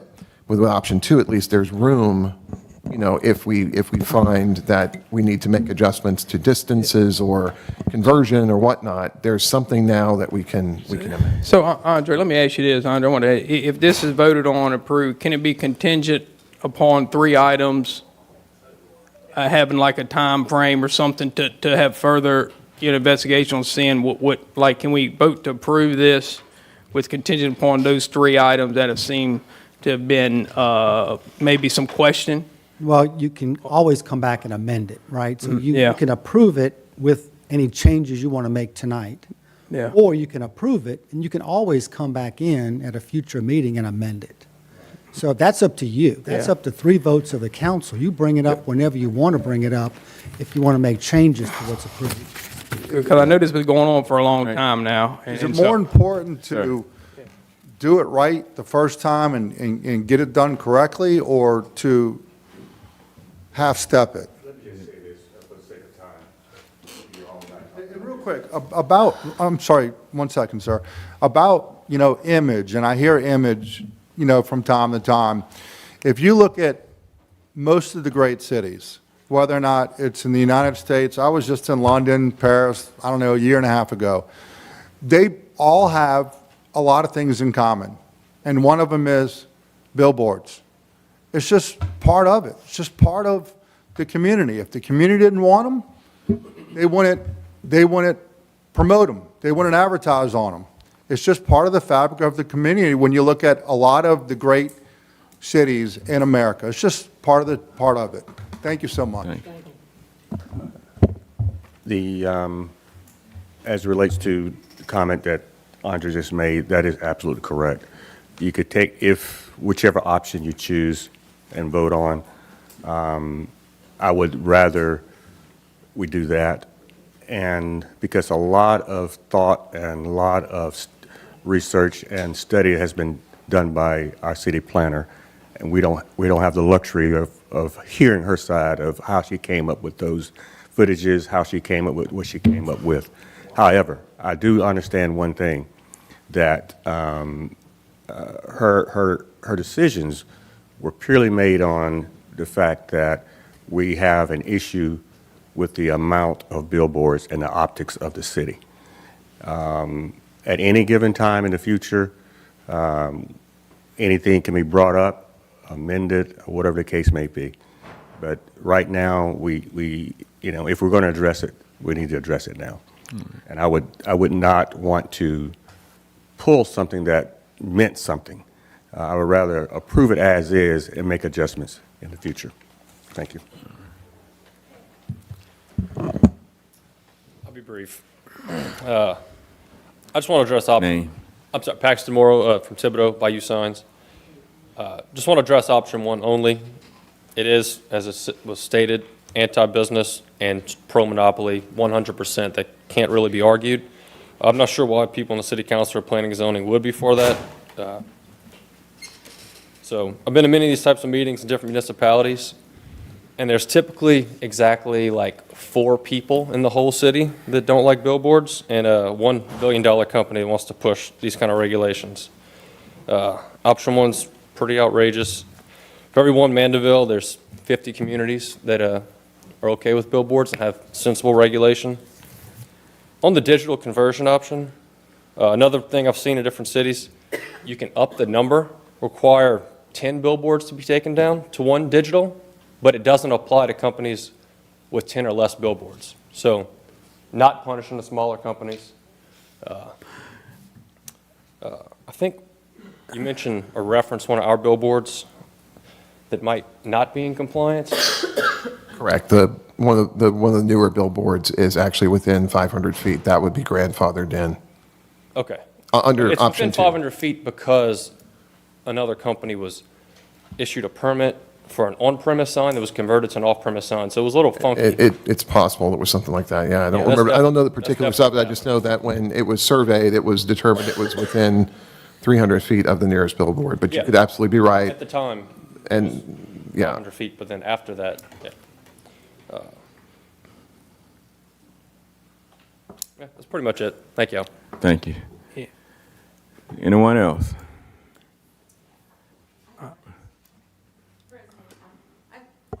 Just wanted to ask the gentleman, could you give me the percentage again of the billboards?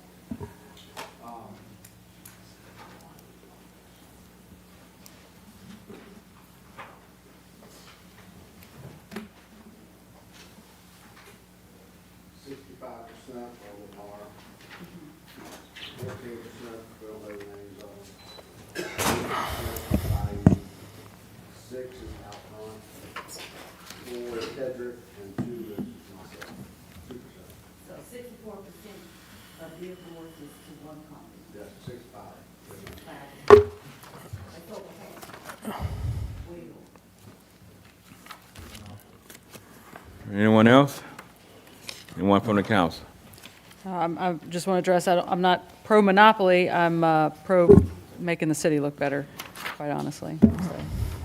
And I've been pretty quiet, but my constituents and the people I've talked to got enough billboards in the city of Hammond. They're not in favor of it. I hear that all the time.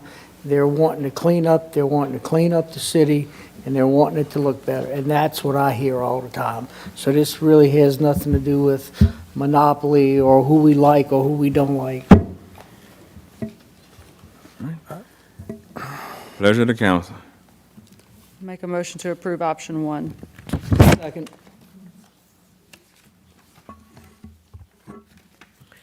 Excuse me, Councilman Wells? No. Councilman Divatario? No. Councilman Leon? Aye. Councilman Andrews? Aye. Councilwoman Gonzalez? Aye. Introduction of ordinance number 1. Introduction of an ordinance to approve a request by Mary Levine to annex 21.77 and 18 acres of Magazine Street into the city's corporate limits. The property is to be zoned RS-3 and located in District 1.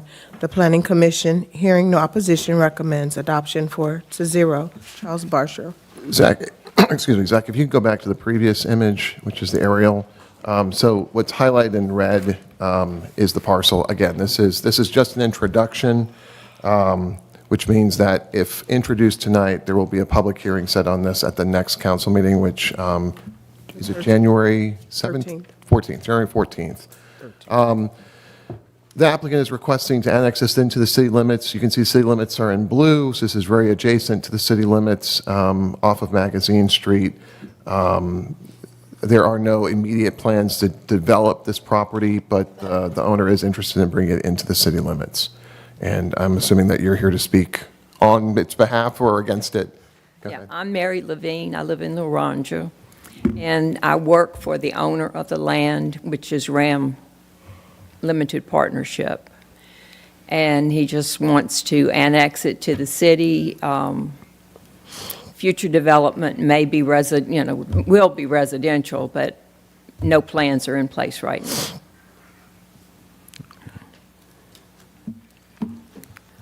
Okay, Charles, we need to see about setting a meeting with him in the next week or so. So I could sit down and talk with him. That way I could talk with everybody in the neighborhoods around before we move forward to see how they feel about this situation. So I've emailed you some dates. Okay. Anyone else have anything else to say on this particular item? Anyone from the council? Yes, thank you so much. I'm glad you sit there and set up some dates to meet about this here, because what's going on and what I see, the parish got more rules than us.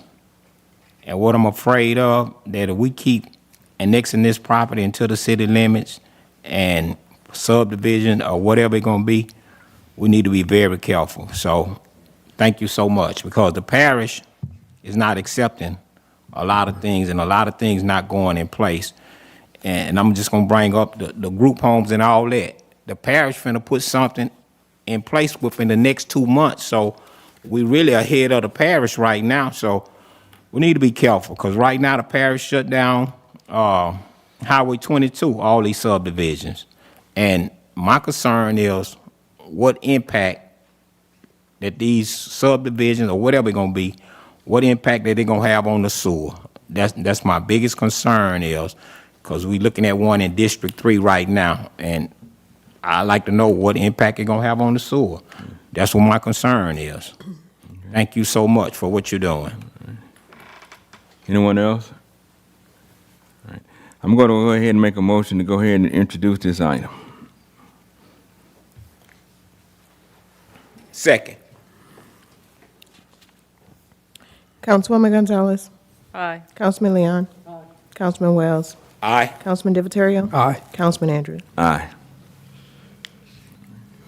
Resolution number 1. Thank you. You're welcome.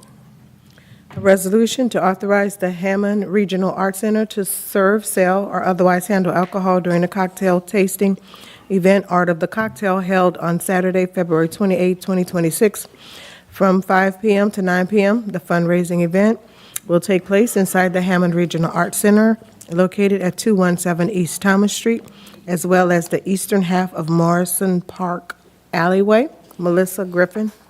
I'm Melissa Griffin, Executive Director of the Hammond Regional Arts Center. So Art of the Cocktail is one of our 3 major fundraisers. Of course, the Art Center provides art education, quality arts engagement, and cultural activities for this area, not just Hammond, but the parish. So this helps support that mission. Okay. Anyone else from the public on this item? Anyone from the council? You guys do a great job every year. Thank you. Pleasure of the council. Make a motion approved. Second. Councilman Leon. Aye. Councilman Wells. Aye. Councilman Andrews. Abstain. Councilwoman Gonzalez. Aye. And Councilman Divatario. Aye. Resolution number 2. A resolution to grant a waiver of the City of Hammond's open container law to the Hammond Regional Art Center during the cocktail sampling event, Art of the Cocktail, held on Saturday, February 28, 2026, from 5 p.m. to 9 p.m. The fundraising event will take place inside the Hammond Regional Art Center, located at 217 East Thomas Street, as well as the eastern half of Morrison Park Alleyway. Melissa. So this part is just to allow us to be able to have part of the event in the parking lot behind our building, because it's grown into too big to be inside the building completely. So half is inside the building, half is outside. Anyone else from the public? From the council? Pleasure of the council. Make a motion approved. Second. Councilman Andrews, Abstain. Councilman Wells, Aye. Councilwoman Gonzalez. Aye. Councilman Divatario. Aye. Councilman Leon. Aye. Thanks, Melissa. Resolution number 3. A resolution to approve the 2026 alcohol renewal for the Brown Door. Charles Barsher. Casey was going to be here tonight, but couldn't stay this late, so I'm just going to introduce a representative of the Brown Door.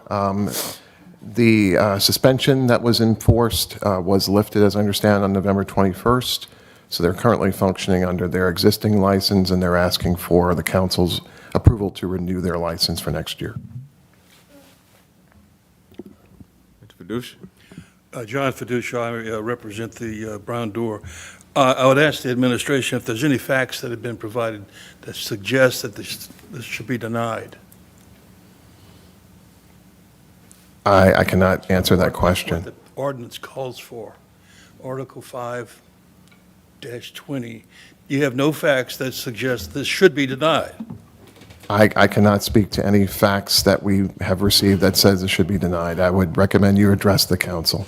I think that's sufficient. I would ask you to approve it for the year 26, please. Anyone else from the public on this item? To address that question that you had, Mr. Fiducia, as far as I'm concerned, no, there are no new allegations, anything that I'm aware of. Only the ones that are shown that were previous, that put them in the position of their license being suspended for that period of time. And that would have been some time ago, and that he served his penance on that. Let's put it that way. The state's approved the license. You have to have new facts. It has to be timely. There are no facts. He's entitled to the renewal as a matter of law, under your law as well as the state law. I understand your concern, but that was then, this is now. So I respectfully request the renewal. Okay, well, like you stated, that was then and this is now. Then, when I was trying to bring all this stuff where they was telling me this ain't happening, this is not the fact. Well, I think it's been adjudicated. I'm not here to deny what happened. He was suspended. I think you and I know that. But as I read into the record at the last meeting, and as pointed out by the administration, the state, which has a vast more investigative power than this bigger group, has said, you can go back to business. He's served it out. He's fined. He's suspended. 2 licenses, one the state, one the city. The city says, we can't deny unless the state does. We have no facts. I'm not to be argumentative, Ms. Andrews. I'm simply saying. I got you. You know, you're in a position where it's really almost a mandatory duty. Now, then and now, truth would be told when he's operational. The investigative side of this thing is better placed with the state. They have a whole fleet of people that do this kind of thing. They're the ones that got involved here. And I understand what happened. I wasn't involved with the state level, but I think we now need to accept the fact that your ordinance is not been tested. You have a Board of Alcohol review. I don't know if that's ever been in place. It was done so that you wouldn't be involved in this process, but it's never been used. There are a number of features that may well be something you want to consider. Well, I agree with you 100%. But I will say this, and with all due respect, are you sure you want to get into that business? And I'll leave it at that. Andre.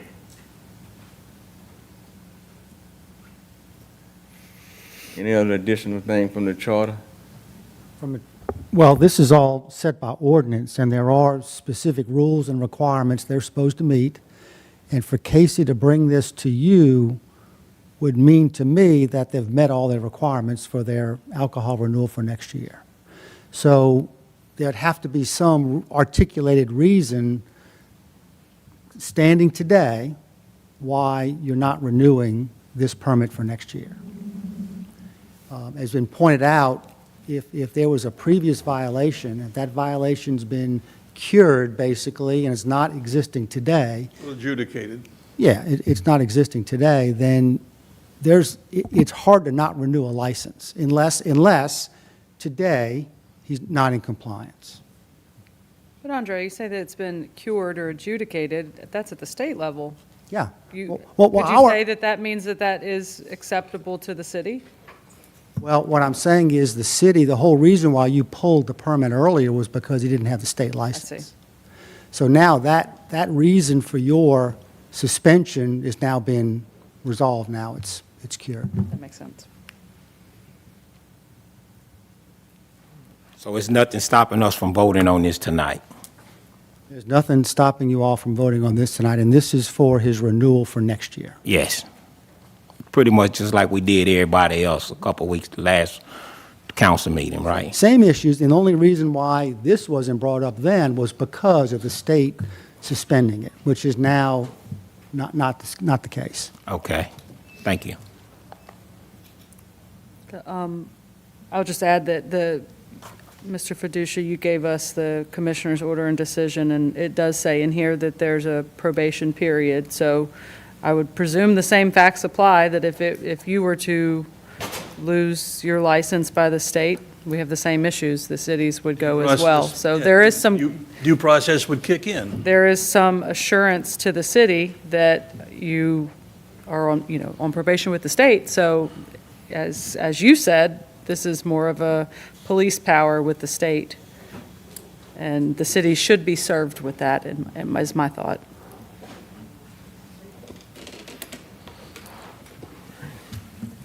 Anyone else? I make a motion to approve. Second.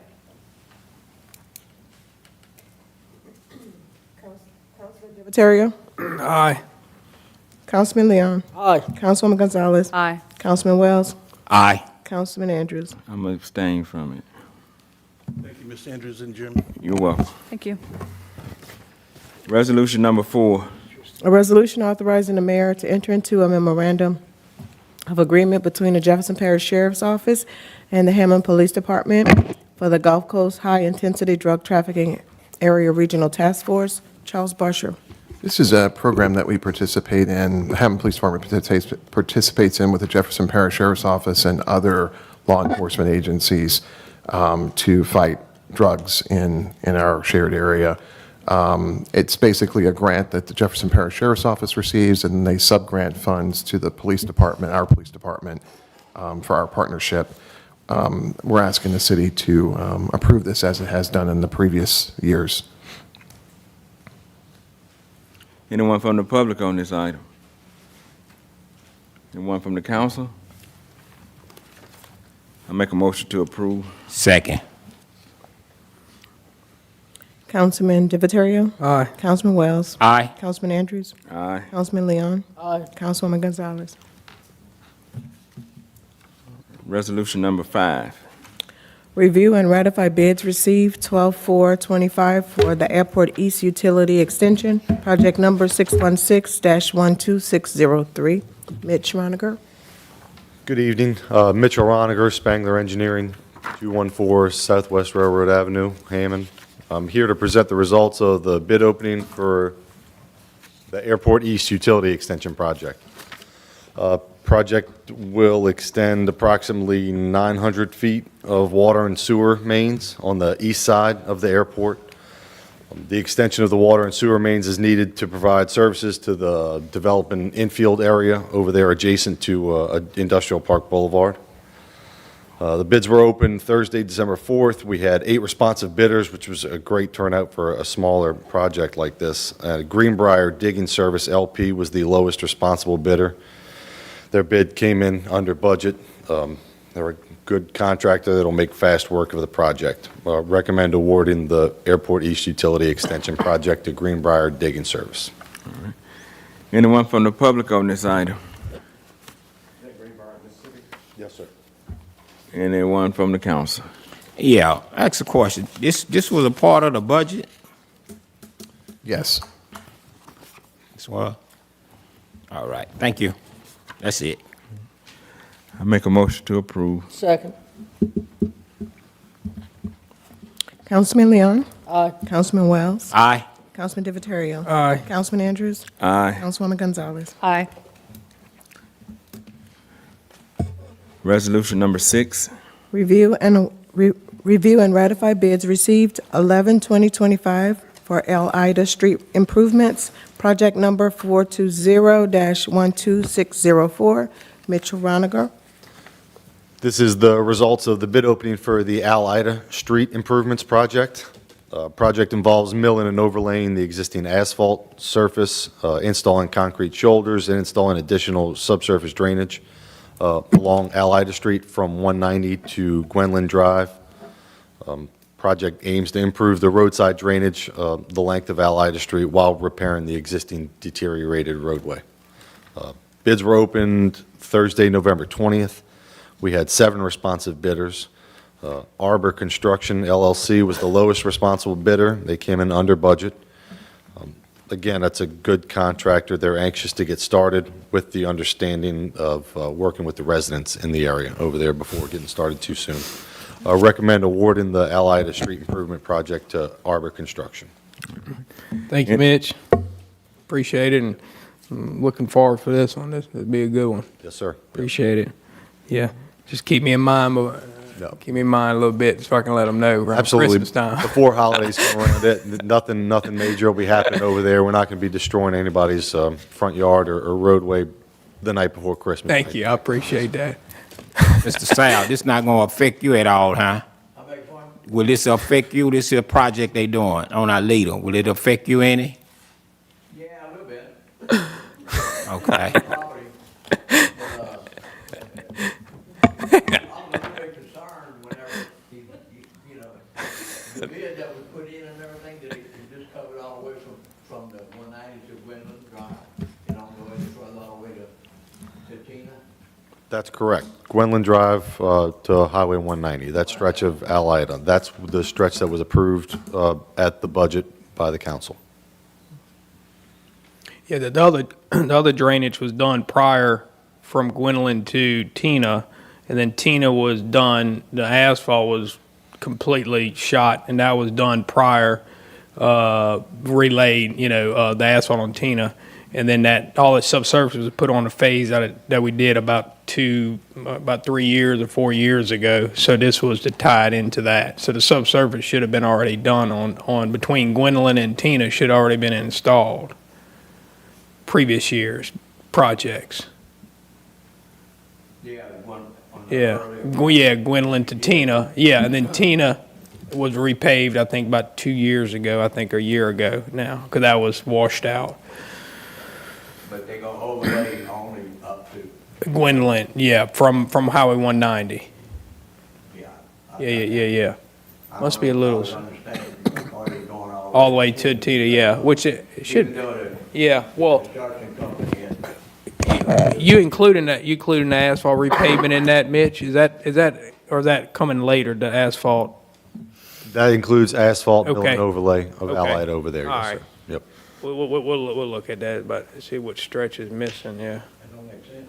Yeah, it is. I mean, it should, if he was doing that project, it should have been done from 190 all the way to Tina Drive. Because the construction that Chuck had approved 2 or 3 years ago, 4 years ago, they did the sewers and all, but they're not redoing the road. And that's what I don't understand. Why y'all not going all the way to Tina? Oh, If Lord. they're wrapping them both together, that's 348, and that's one, they had 150 for the other one, so that should have been a little more. We just gotta look at it a little. 400, 420? Yeah, I think about 420,000, along those lines. 150, yeah.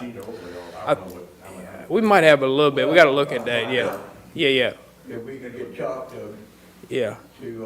I think the drainage was the big part. Yeah. The drainage was the big driving factor along Al Ida, and the drainage really had issues between Gwenlyn and Highway 190. There is no drainage between Gwenlyn and Highway 190 over there. So that was the big driving factor. And since you're going to go in there and repair all this drainage and install new drainage, you're going to be bringing a lot of heavy equipment over an existing roadway that's kind of in bad shape already, and so you would just leave it in really awful shape at that point. So that's, I think, why the roadway was kind of tied into the drainage project part of it as well, and probably why you didn't go past Gwenlyn, because you were just really looking at the drainage between Gwenlyn and 190. but I was under the impression That'll- We're gonna go all the way to Tina because, number one, we allocated the property to the city of Hammond to get the improvements, and not just on the sewage and drainage, but also the overlay of the roads. Well, I think I was on understanding it was gonna be asphalt there, but I also thought it was gonna be at a later date. This is put together now, which I'm fine with that. It's coming right afterwards.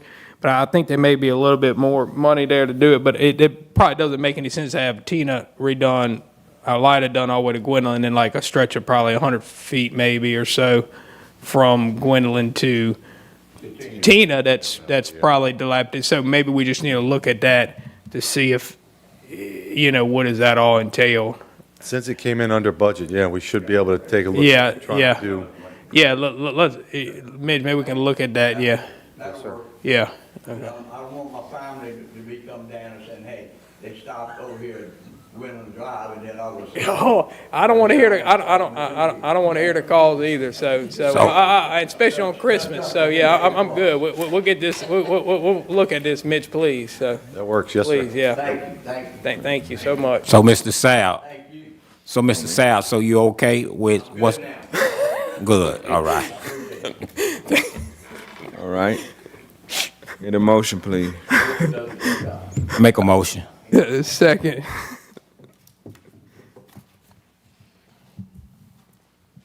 Councilman Leon. Aye. Councilman Andrews. Aye. Councilman Wells. Aye. Councilman Divatario. Aye. Councilwoman Gonzalez. Aye. Thank you, all the good. Thank you. Thank you, Mitch. Thank you, sir. Resolution number 7.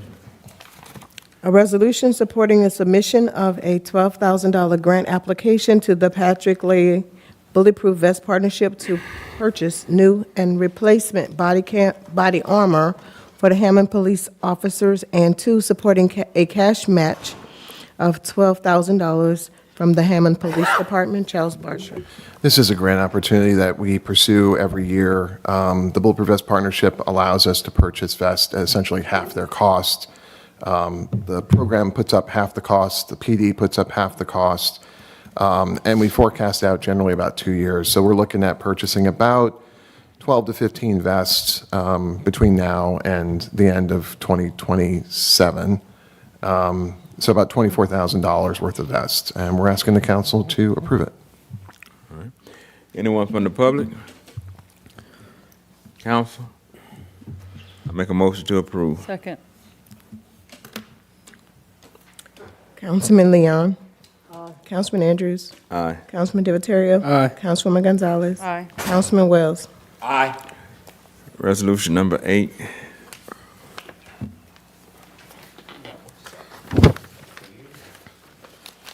A resolution providing for canvassing the returns and declaring the results of the special election held in the city of Hammond, state of Louisiana, on Saturday, November 15th, 2025, to authorize the renewal of a special tax therein. Charles Barsher. I know I speak on behalf of everyone at the city when we say how delighted we are that our citizens stepped forward and renewed this millage. This provides additional revenue for our public works. This is part of the process.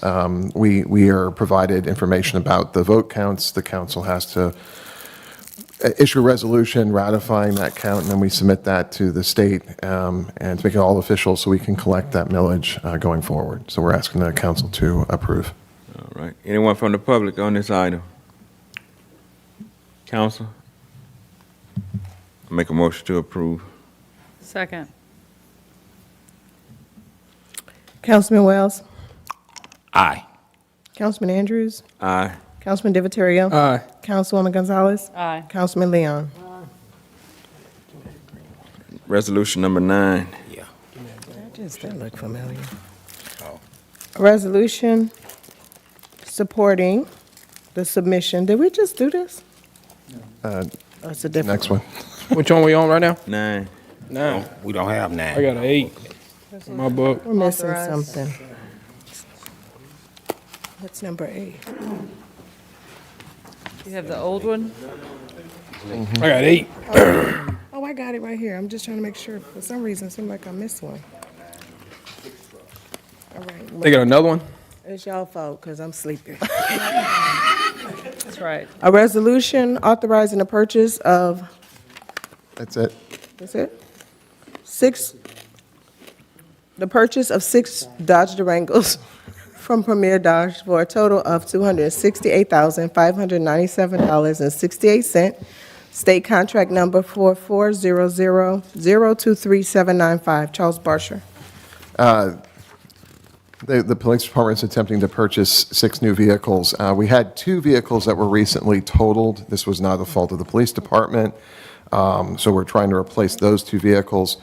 We also have several, as we discussed at recent council meetings, they're approaching 10, 12 years old, 100,000 miles, having maintenance issues. All these vehicles would go to the patrol division. The reason you're seeing Dodge Durangos here and not the Chevy Tahoes is because the Durangos are about $7,000 a piece less. So we're going to save around $42,000. It's getting late. I'm having problems doing math. So we're asking the council to approve. This would be on state contract. It would come out of the police department's millage, which is authorized for this purpose. And we did reach out locally. Unfortunately, we did not get a response back as far as giving us a competitive quote so that we could go local. All right. Anyone from the public on this item? Where is it being bought from? Which one's on that state contract? Premier Dodge is the distributor on state contract. How many vehicles the police department have as of right now? I don't have that exact number in front of me, Councilman Wells. If I hazard a guess, I'd say it's probably around 80. Probably around 80. The police department's over 100 employees, and the majority of them are patrol detectives. So we have multiple shifts, multiple units on these shifts, 16 officers on a shift, that's 16 vehicles. What about tracking device? Are tracking device going to be installed on Tracking these devices vehicles? are being installed. The police department is the last department to install the tracking devices on, and that's mostly because of the complexity of the different shifts, but that is in process. All of the police cars will be equipped with GPS. So you're saying the tracking device on every vehicle that the city got except the police department? That what you're telling me? I'm aware of one other vehicle in Parks and Grounds that had not been set up. They were hopefully getting that taken care of today or at least this week. So Max, this question again. So what you're saying as of right now, all the vehicles that the city have except the police department, they have tracking device on.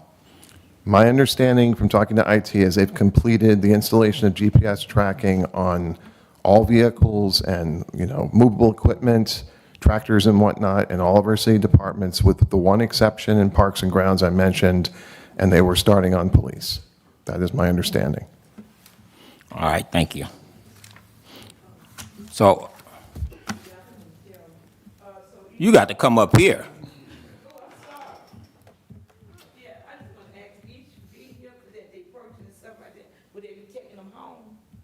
Yes, they are take-home vehicles. So every police that come to work that day, they be taking their cars home, right? Police cars home. Yes. And we pay tax.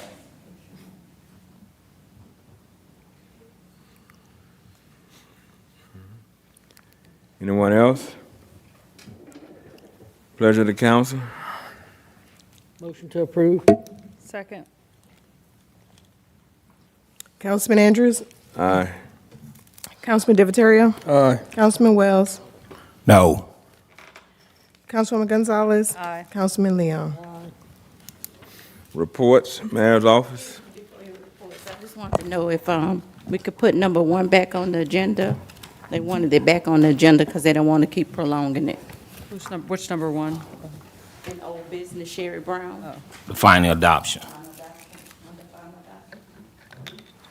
Devon, since that's your district, you want it to be brought back? Yes, please. I think you tabled it, Kip. I'm fine with it. Let's have a motion to put that back on the agenda. A motion to put back the old business number It's, 1. Yes. Sherry Brown, Jackson rezoning. Second.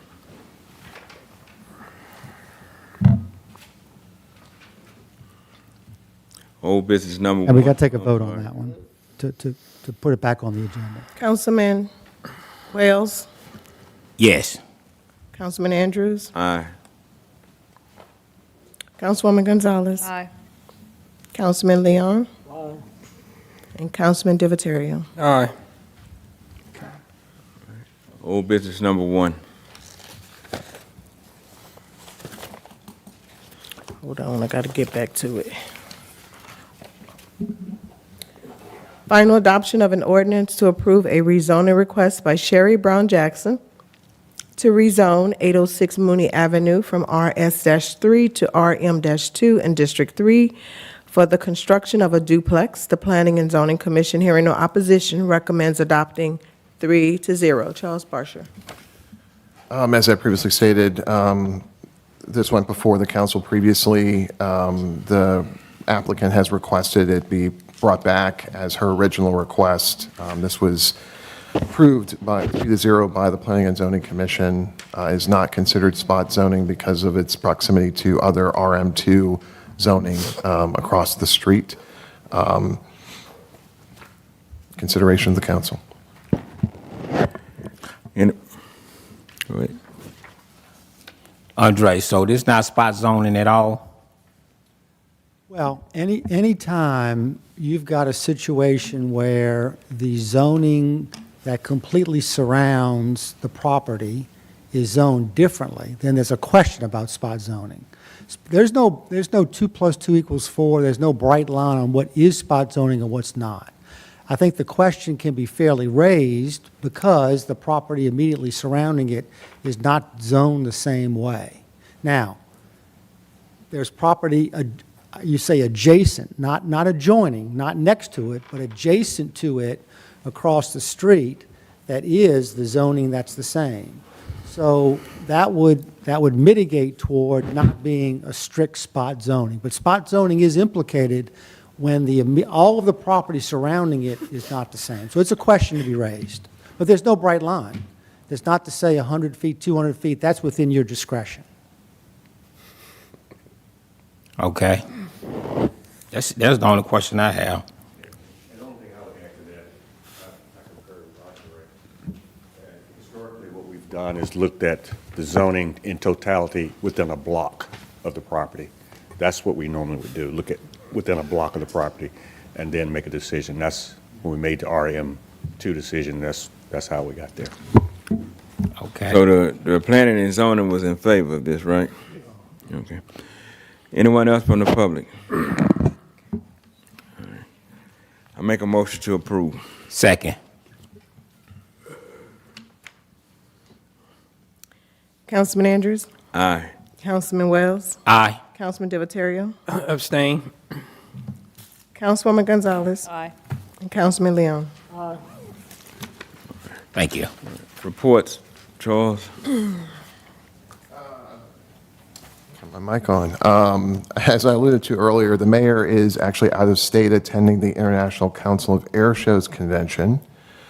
I think he's previously mentioned that he's been working with the airport directors plural now, and the Air Show Foundation to secure the Blue Angels for our next air show, which will be in 2027. That has now happened. I'm a little tired, but that is a huge, huge deal for the city of Hammond. That will put the city of Hammond on the map in a way that it's not been put on the map in a really long time. We could be seeing people being drawn to our air show from the surrounding 5 states, Texas, Arkansas, Mississippi, Alabama, maybe even Florida, where we're situated between the last 2 air shows of the year, or we're the second to last air show of the year. The previous one, I think, is in Texas, and then it's us, and then Florida, I think, is how it goes. I may not have that exactly right. But this is a huge deal. There was a social media post on the Air Shows Foundation's website, so you can hear the cheers in the room. There's a longer video that the mayor took when he was there. As these different cities are announced, it's a huge deal. There's lots of cheers in the room. So we're very, very happy about that. Kudos to the Air Show Foundation, and I'll give kudos to the mayor because he's been working on this pretty much since he brought back the air show many years ago. We've started running the miniature train in Zeemery Park. It's going to run through Christmas, until the 21st, the weekend before Christmas, Fridays, Saturdays, and Sundays, and we'll have Santa in the park I think that last Saturday and Sunday. So it's free. You know, if you've got kids or if you just like Christmas, go out, enjoy the lights in the park. We're really getting into that holiday spirit. I think downtown looks phenomenal. So I'd like to thank all of our Parks and Ground crews and Streets Department, everybody else who helps make Christmas such a success. Lisa Lambert, our Public Information Officer, does not get credit enough, but she really helms this every year. It's a lot. Lisa Cockerham and I can attest to that. She's running around, you know, telling people where the display should get installed and whatnot. So that's everything we've got. Hey, but Charles, I'm sorry. Go, yeah. Go ahead. Oh, you go. All right. Charles, I want to say, I think they skipped Mooney Park this year. What took place? Skipped it how, sir? They didn't put no Christmas lights, and the community keep asking me why we don't have no Christmas There lights. should be lights in the trees. Are there no lights in the trees? No, they have nothing over there. Oh, we'll find out about that. And My understanding is there should be lights in the trees. I just told them I don't know if we have a Grinch or what. I don't know what's going on, but they've been asking about the lights in the park. Council report. Mr. William, he want to say something right fast. It's not going to take long.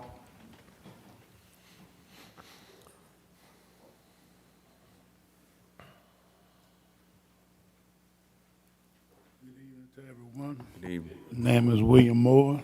I reside at Sanders Avenue, 613 Sanders. And I have a concern about that corner. Been having multiple accidents on that corner. Had one Tuesday and had one Saturday. The one Saturday actually damaged my property. Something needs to be did because cars fly up and down Chestnut Avenue. They run the stop signs on Sanders, and they continue to have accidents on that corner. It's getting worse and worse, and look like nothing is going to be done until somebody get killed on that corner. It's got to be something that y'all can do to alleviate all these accidents. You know, so I don't know if you want to put speed bumps on Chestnut, stop sign on Chestnut, or whatever the situation is, but something needs to be done. Because right now, I got to replace a tree in my yard. The car from Saturday didn't hit the tree, it pulled the tree out the ground. And like I said, somebody is going to get killed on that corner. Don't wait for somebody to get killed to do something.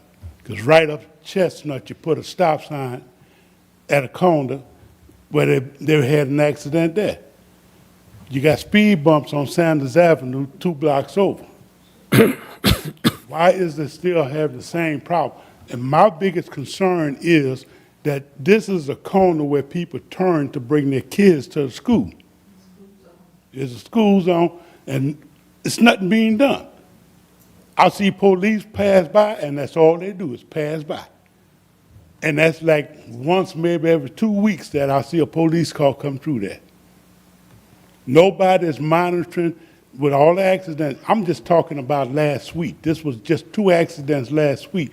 But I have seen accidents on that corner over and over and over.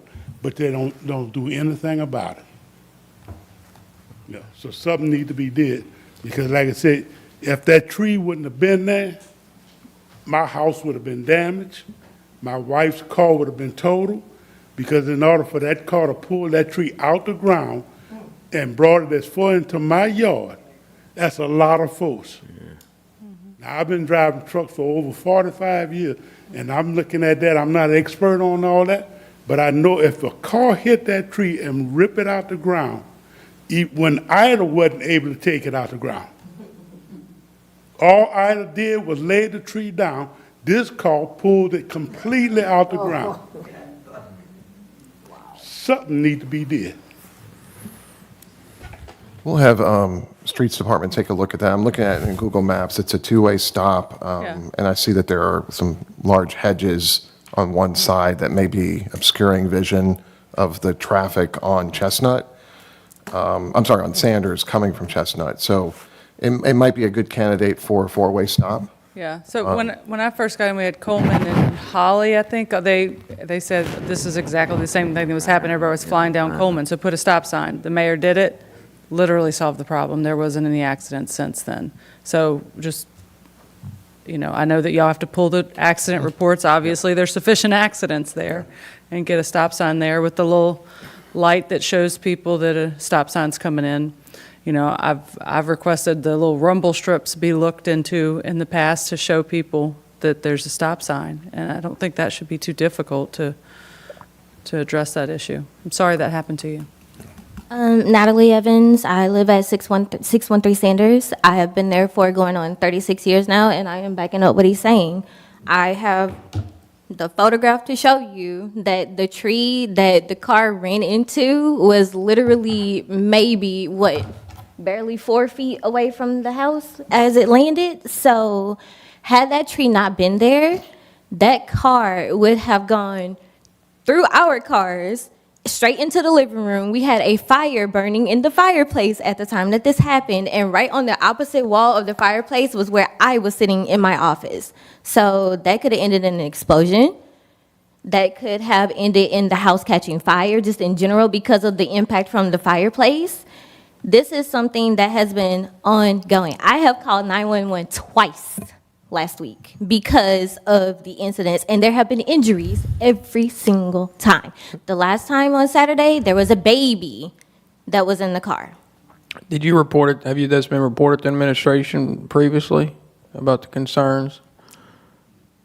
Not that I am aware of. However, when I was speaking to, I believe it was Officer Pittman, and I said, is there a reason why we can't get a stop sign right here? Like, I know that they have one further down Chestnut that has the blinking lights on it, letting you know, hey, that stop sign's here. And I know that we have the speed bumps on the opposite ends of Sanders, barely 2 blocks away. Is there a reason why we can't get a stop sign? And what I was told was, I don't think that's going to happen. Oh, he said that? You just got to ask, yeah. I mean. Oh, my God. Yeah, and he said, well, maybe you guys can reach out to the council about maybe perhaps putting a speed bump or something there. But I don't think a speed bump is going to do this. There's a stop sign that needs to be placed in that space because we are constantly seeing these accidents happen. Any given moment, I could be sitting in my office working, and I'm having to stop what I'm doing to call 911. That's a loss of revenue. That's a loss of income. I work for a medical company. I serve this community. So anytime that I have to step away from what I'm doing to address something that's happening outside that is an ongoing issue and has been an ongoing issue. If I'm recalling correctly, that is the 4th accident between Sanders and Chestnut this month, the 3rd in 2 weeks. 3 of those 4 all happening in the same exact spot on the corner right in front of our house. That's a lot. That's a lot. And that's trauma. That's unnecessary trauma. Because, quite frankly, I'm kind of tired of having my location on 24/7 because I never know when I'm going to have to call 911. Who district is in? It's in my district. I've never had a request. I'm sorry that I didn't know, but it's very easy for us to get. Like I said, when I first got into office, the first thing I heard was Coleman and Cherry. We got to stop, sign up, and solve that problem. I mean, it just needs to be brought to the attention of. I mean, I didn't know about it. If the administration could have known about it, I'm sorry that the police officer told you that. Yeah. There's lots of ways that these things can funnel in. We just have to be made aware of it. Right. So I'm really hoping that you guys do take this into consideration because, like I said, this has been an ongoing issue. This isn't just a 2025 thing. This has been for years. This has been years. As long as I've been there, this has been a thing. So, and it does come in spurts sometimes, but it seems like just this past month, it has gotten worse and worse and worse. Saturday, one of the guys, the one that ended up in a tree, literally was ejected from the vehicle. Yeah. So I would really, really greatly appreciate, and I know it's not just me, it's not just my parents, but it's everybody that has to be on that corner or in that vicinity that has to come running outside when these things happen. Sure. So what y'all do with the tree? It's still on the ground. Okay, so maybe the city can replace y'all tree or stand y'all tree back up. So I'm going to have Robert Morgans from our street, Robert Williams, our street superintendent. I'm going to ask him tomorrow morning when I get to work to go take a look at this intersection and see whether it meets the requirements for a four-way stop. Like I said, I'm looking at it in Google Streets. I was not aware of any issues at this intersection, but I can see where visibility on, let's see, this is the, I'm not sure what direction this is. On one of the corners is blocked by overgrown hedges, and so that could be contributing to the unsafety of the intersection. And I do agree. I So agree. we'll get somebody out there tomorrow to take a look at it. Okay, so question before I go. If there is no movement on the stop sign, what's the alternative to this? What's the solution? Call me. I'll give you my card. You can call me. Well, Ms. Gonzalez says she gonna make sure they get a sign out there. Yeah, we'll get a sign. Yeah. And if there's some reason we can't have a sign, I'll let you know. We'll Yeah, at we're least doing our push- council report. I know, excuse me, I'm sleeping, I'm ready to go home. I know what they talking about, I used to live on Chestnut, she was a teacher and stuff like that. And those people, it's a school zone, they going to school and they going fast and stuff like that. I used to exercise on Chestnut and all around, and I used to be scared to walk there because they zooming, trying to get their kids into school and stuff like that, they live right on the corner. So they need a light or something to prevent, accident and stuff. And thank y'all for letting me talk. Y'all know I'm talking Jack. I love y'all. Y'all have a Merry Christmas. You too. All right, thank you. No, my council report is real small. It's pretty much from last time I was up here. Enjoy your holiday. Be safe. I'm not gonna say nothing negative tonight. And ready to see y'all next year if the Lord's willing. Thank you so much. Enjoy your holiday. Anyone else? Please enjoy your families and these holidays and, excuse me, stay safe. Can I get a motion to adjourn? So moved. Meeting adjourned.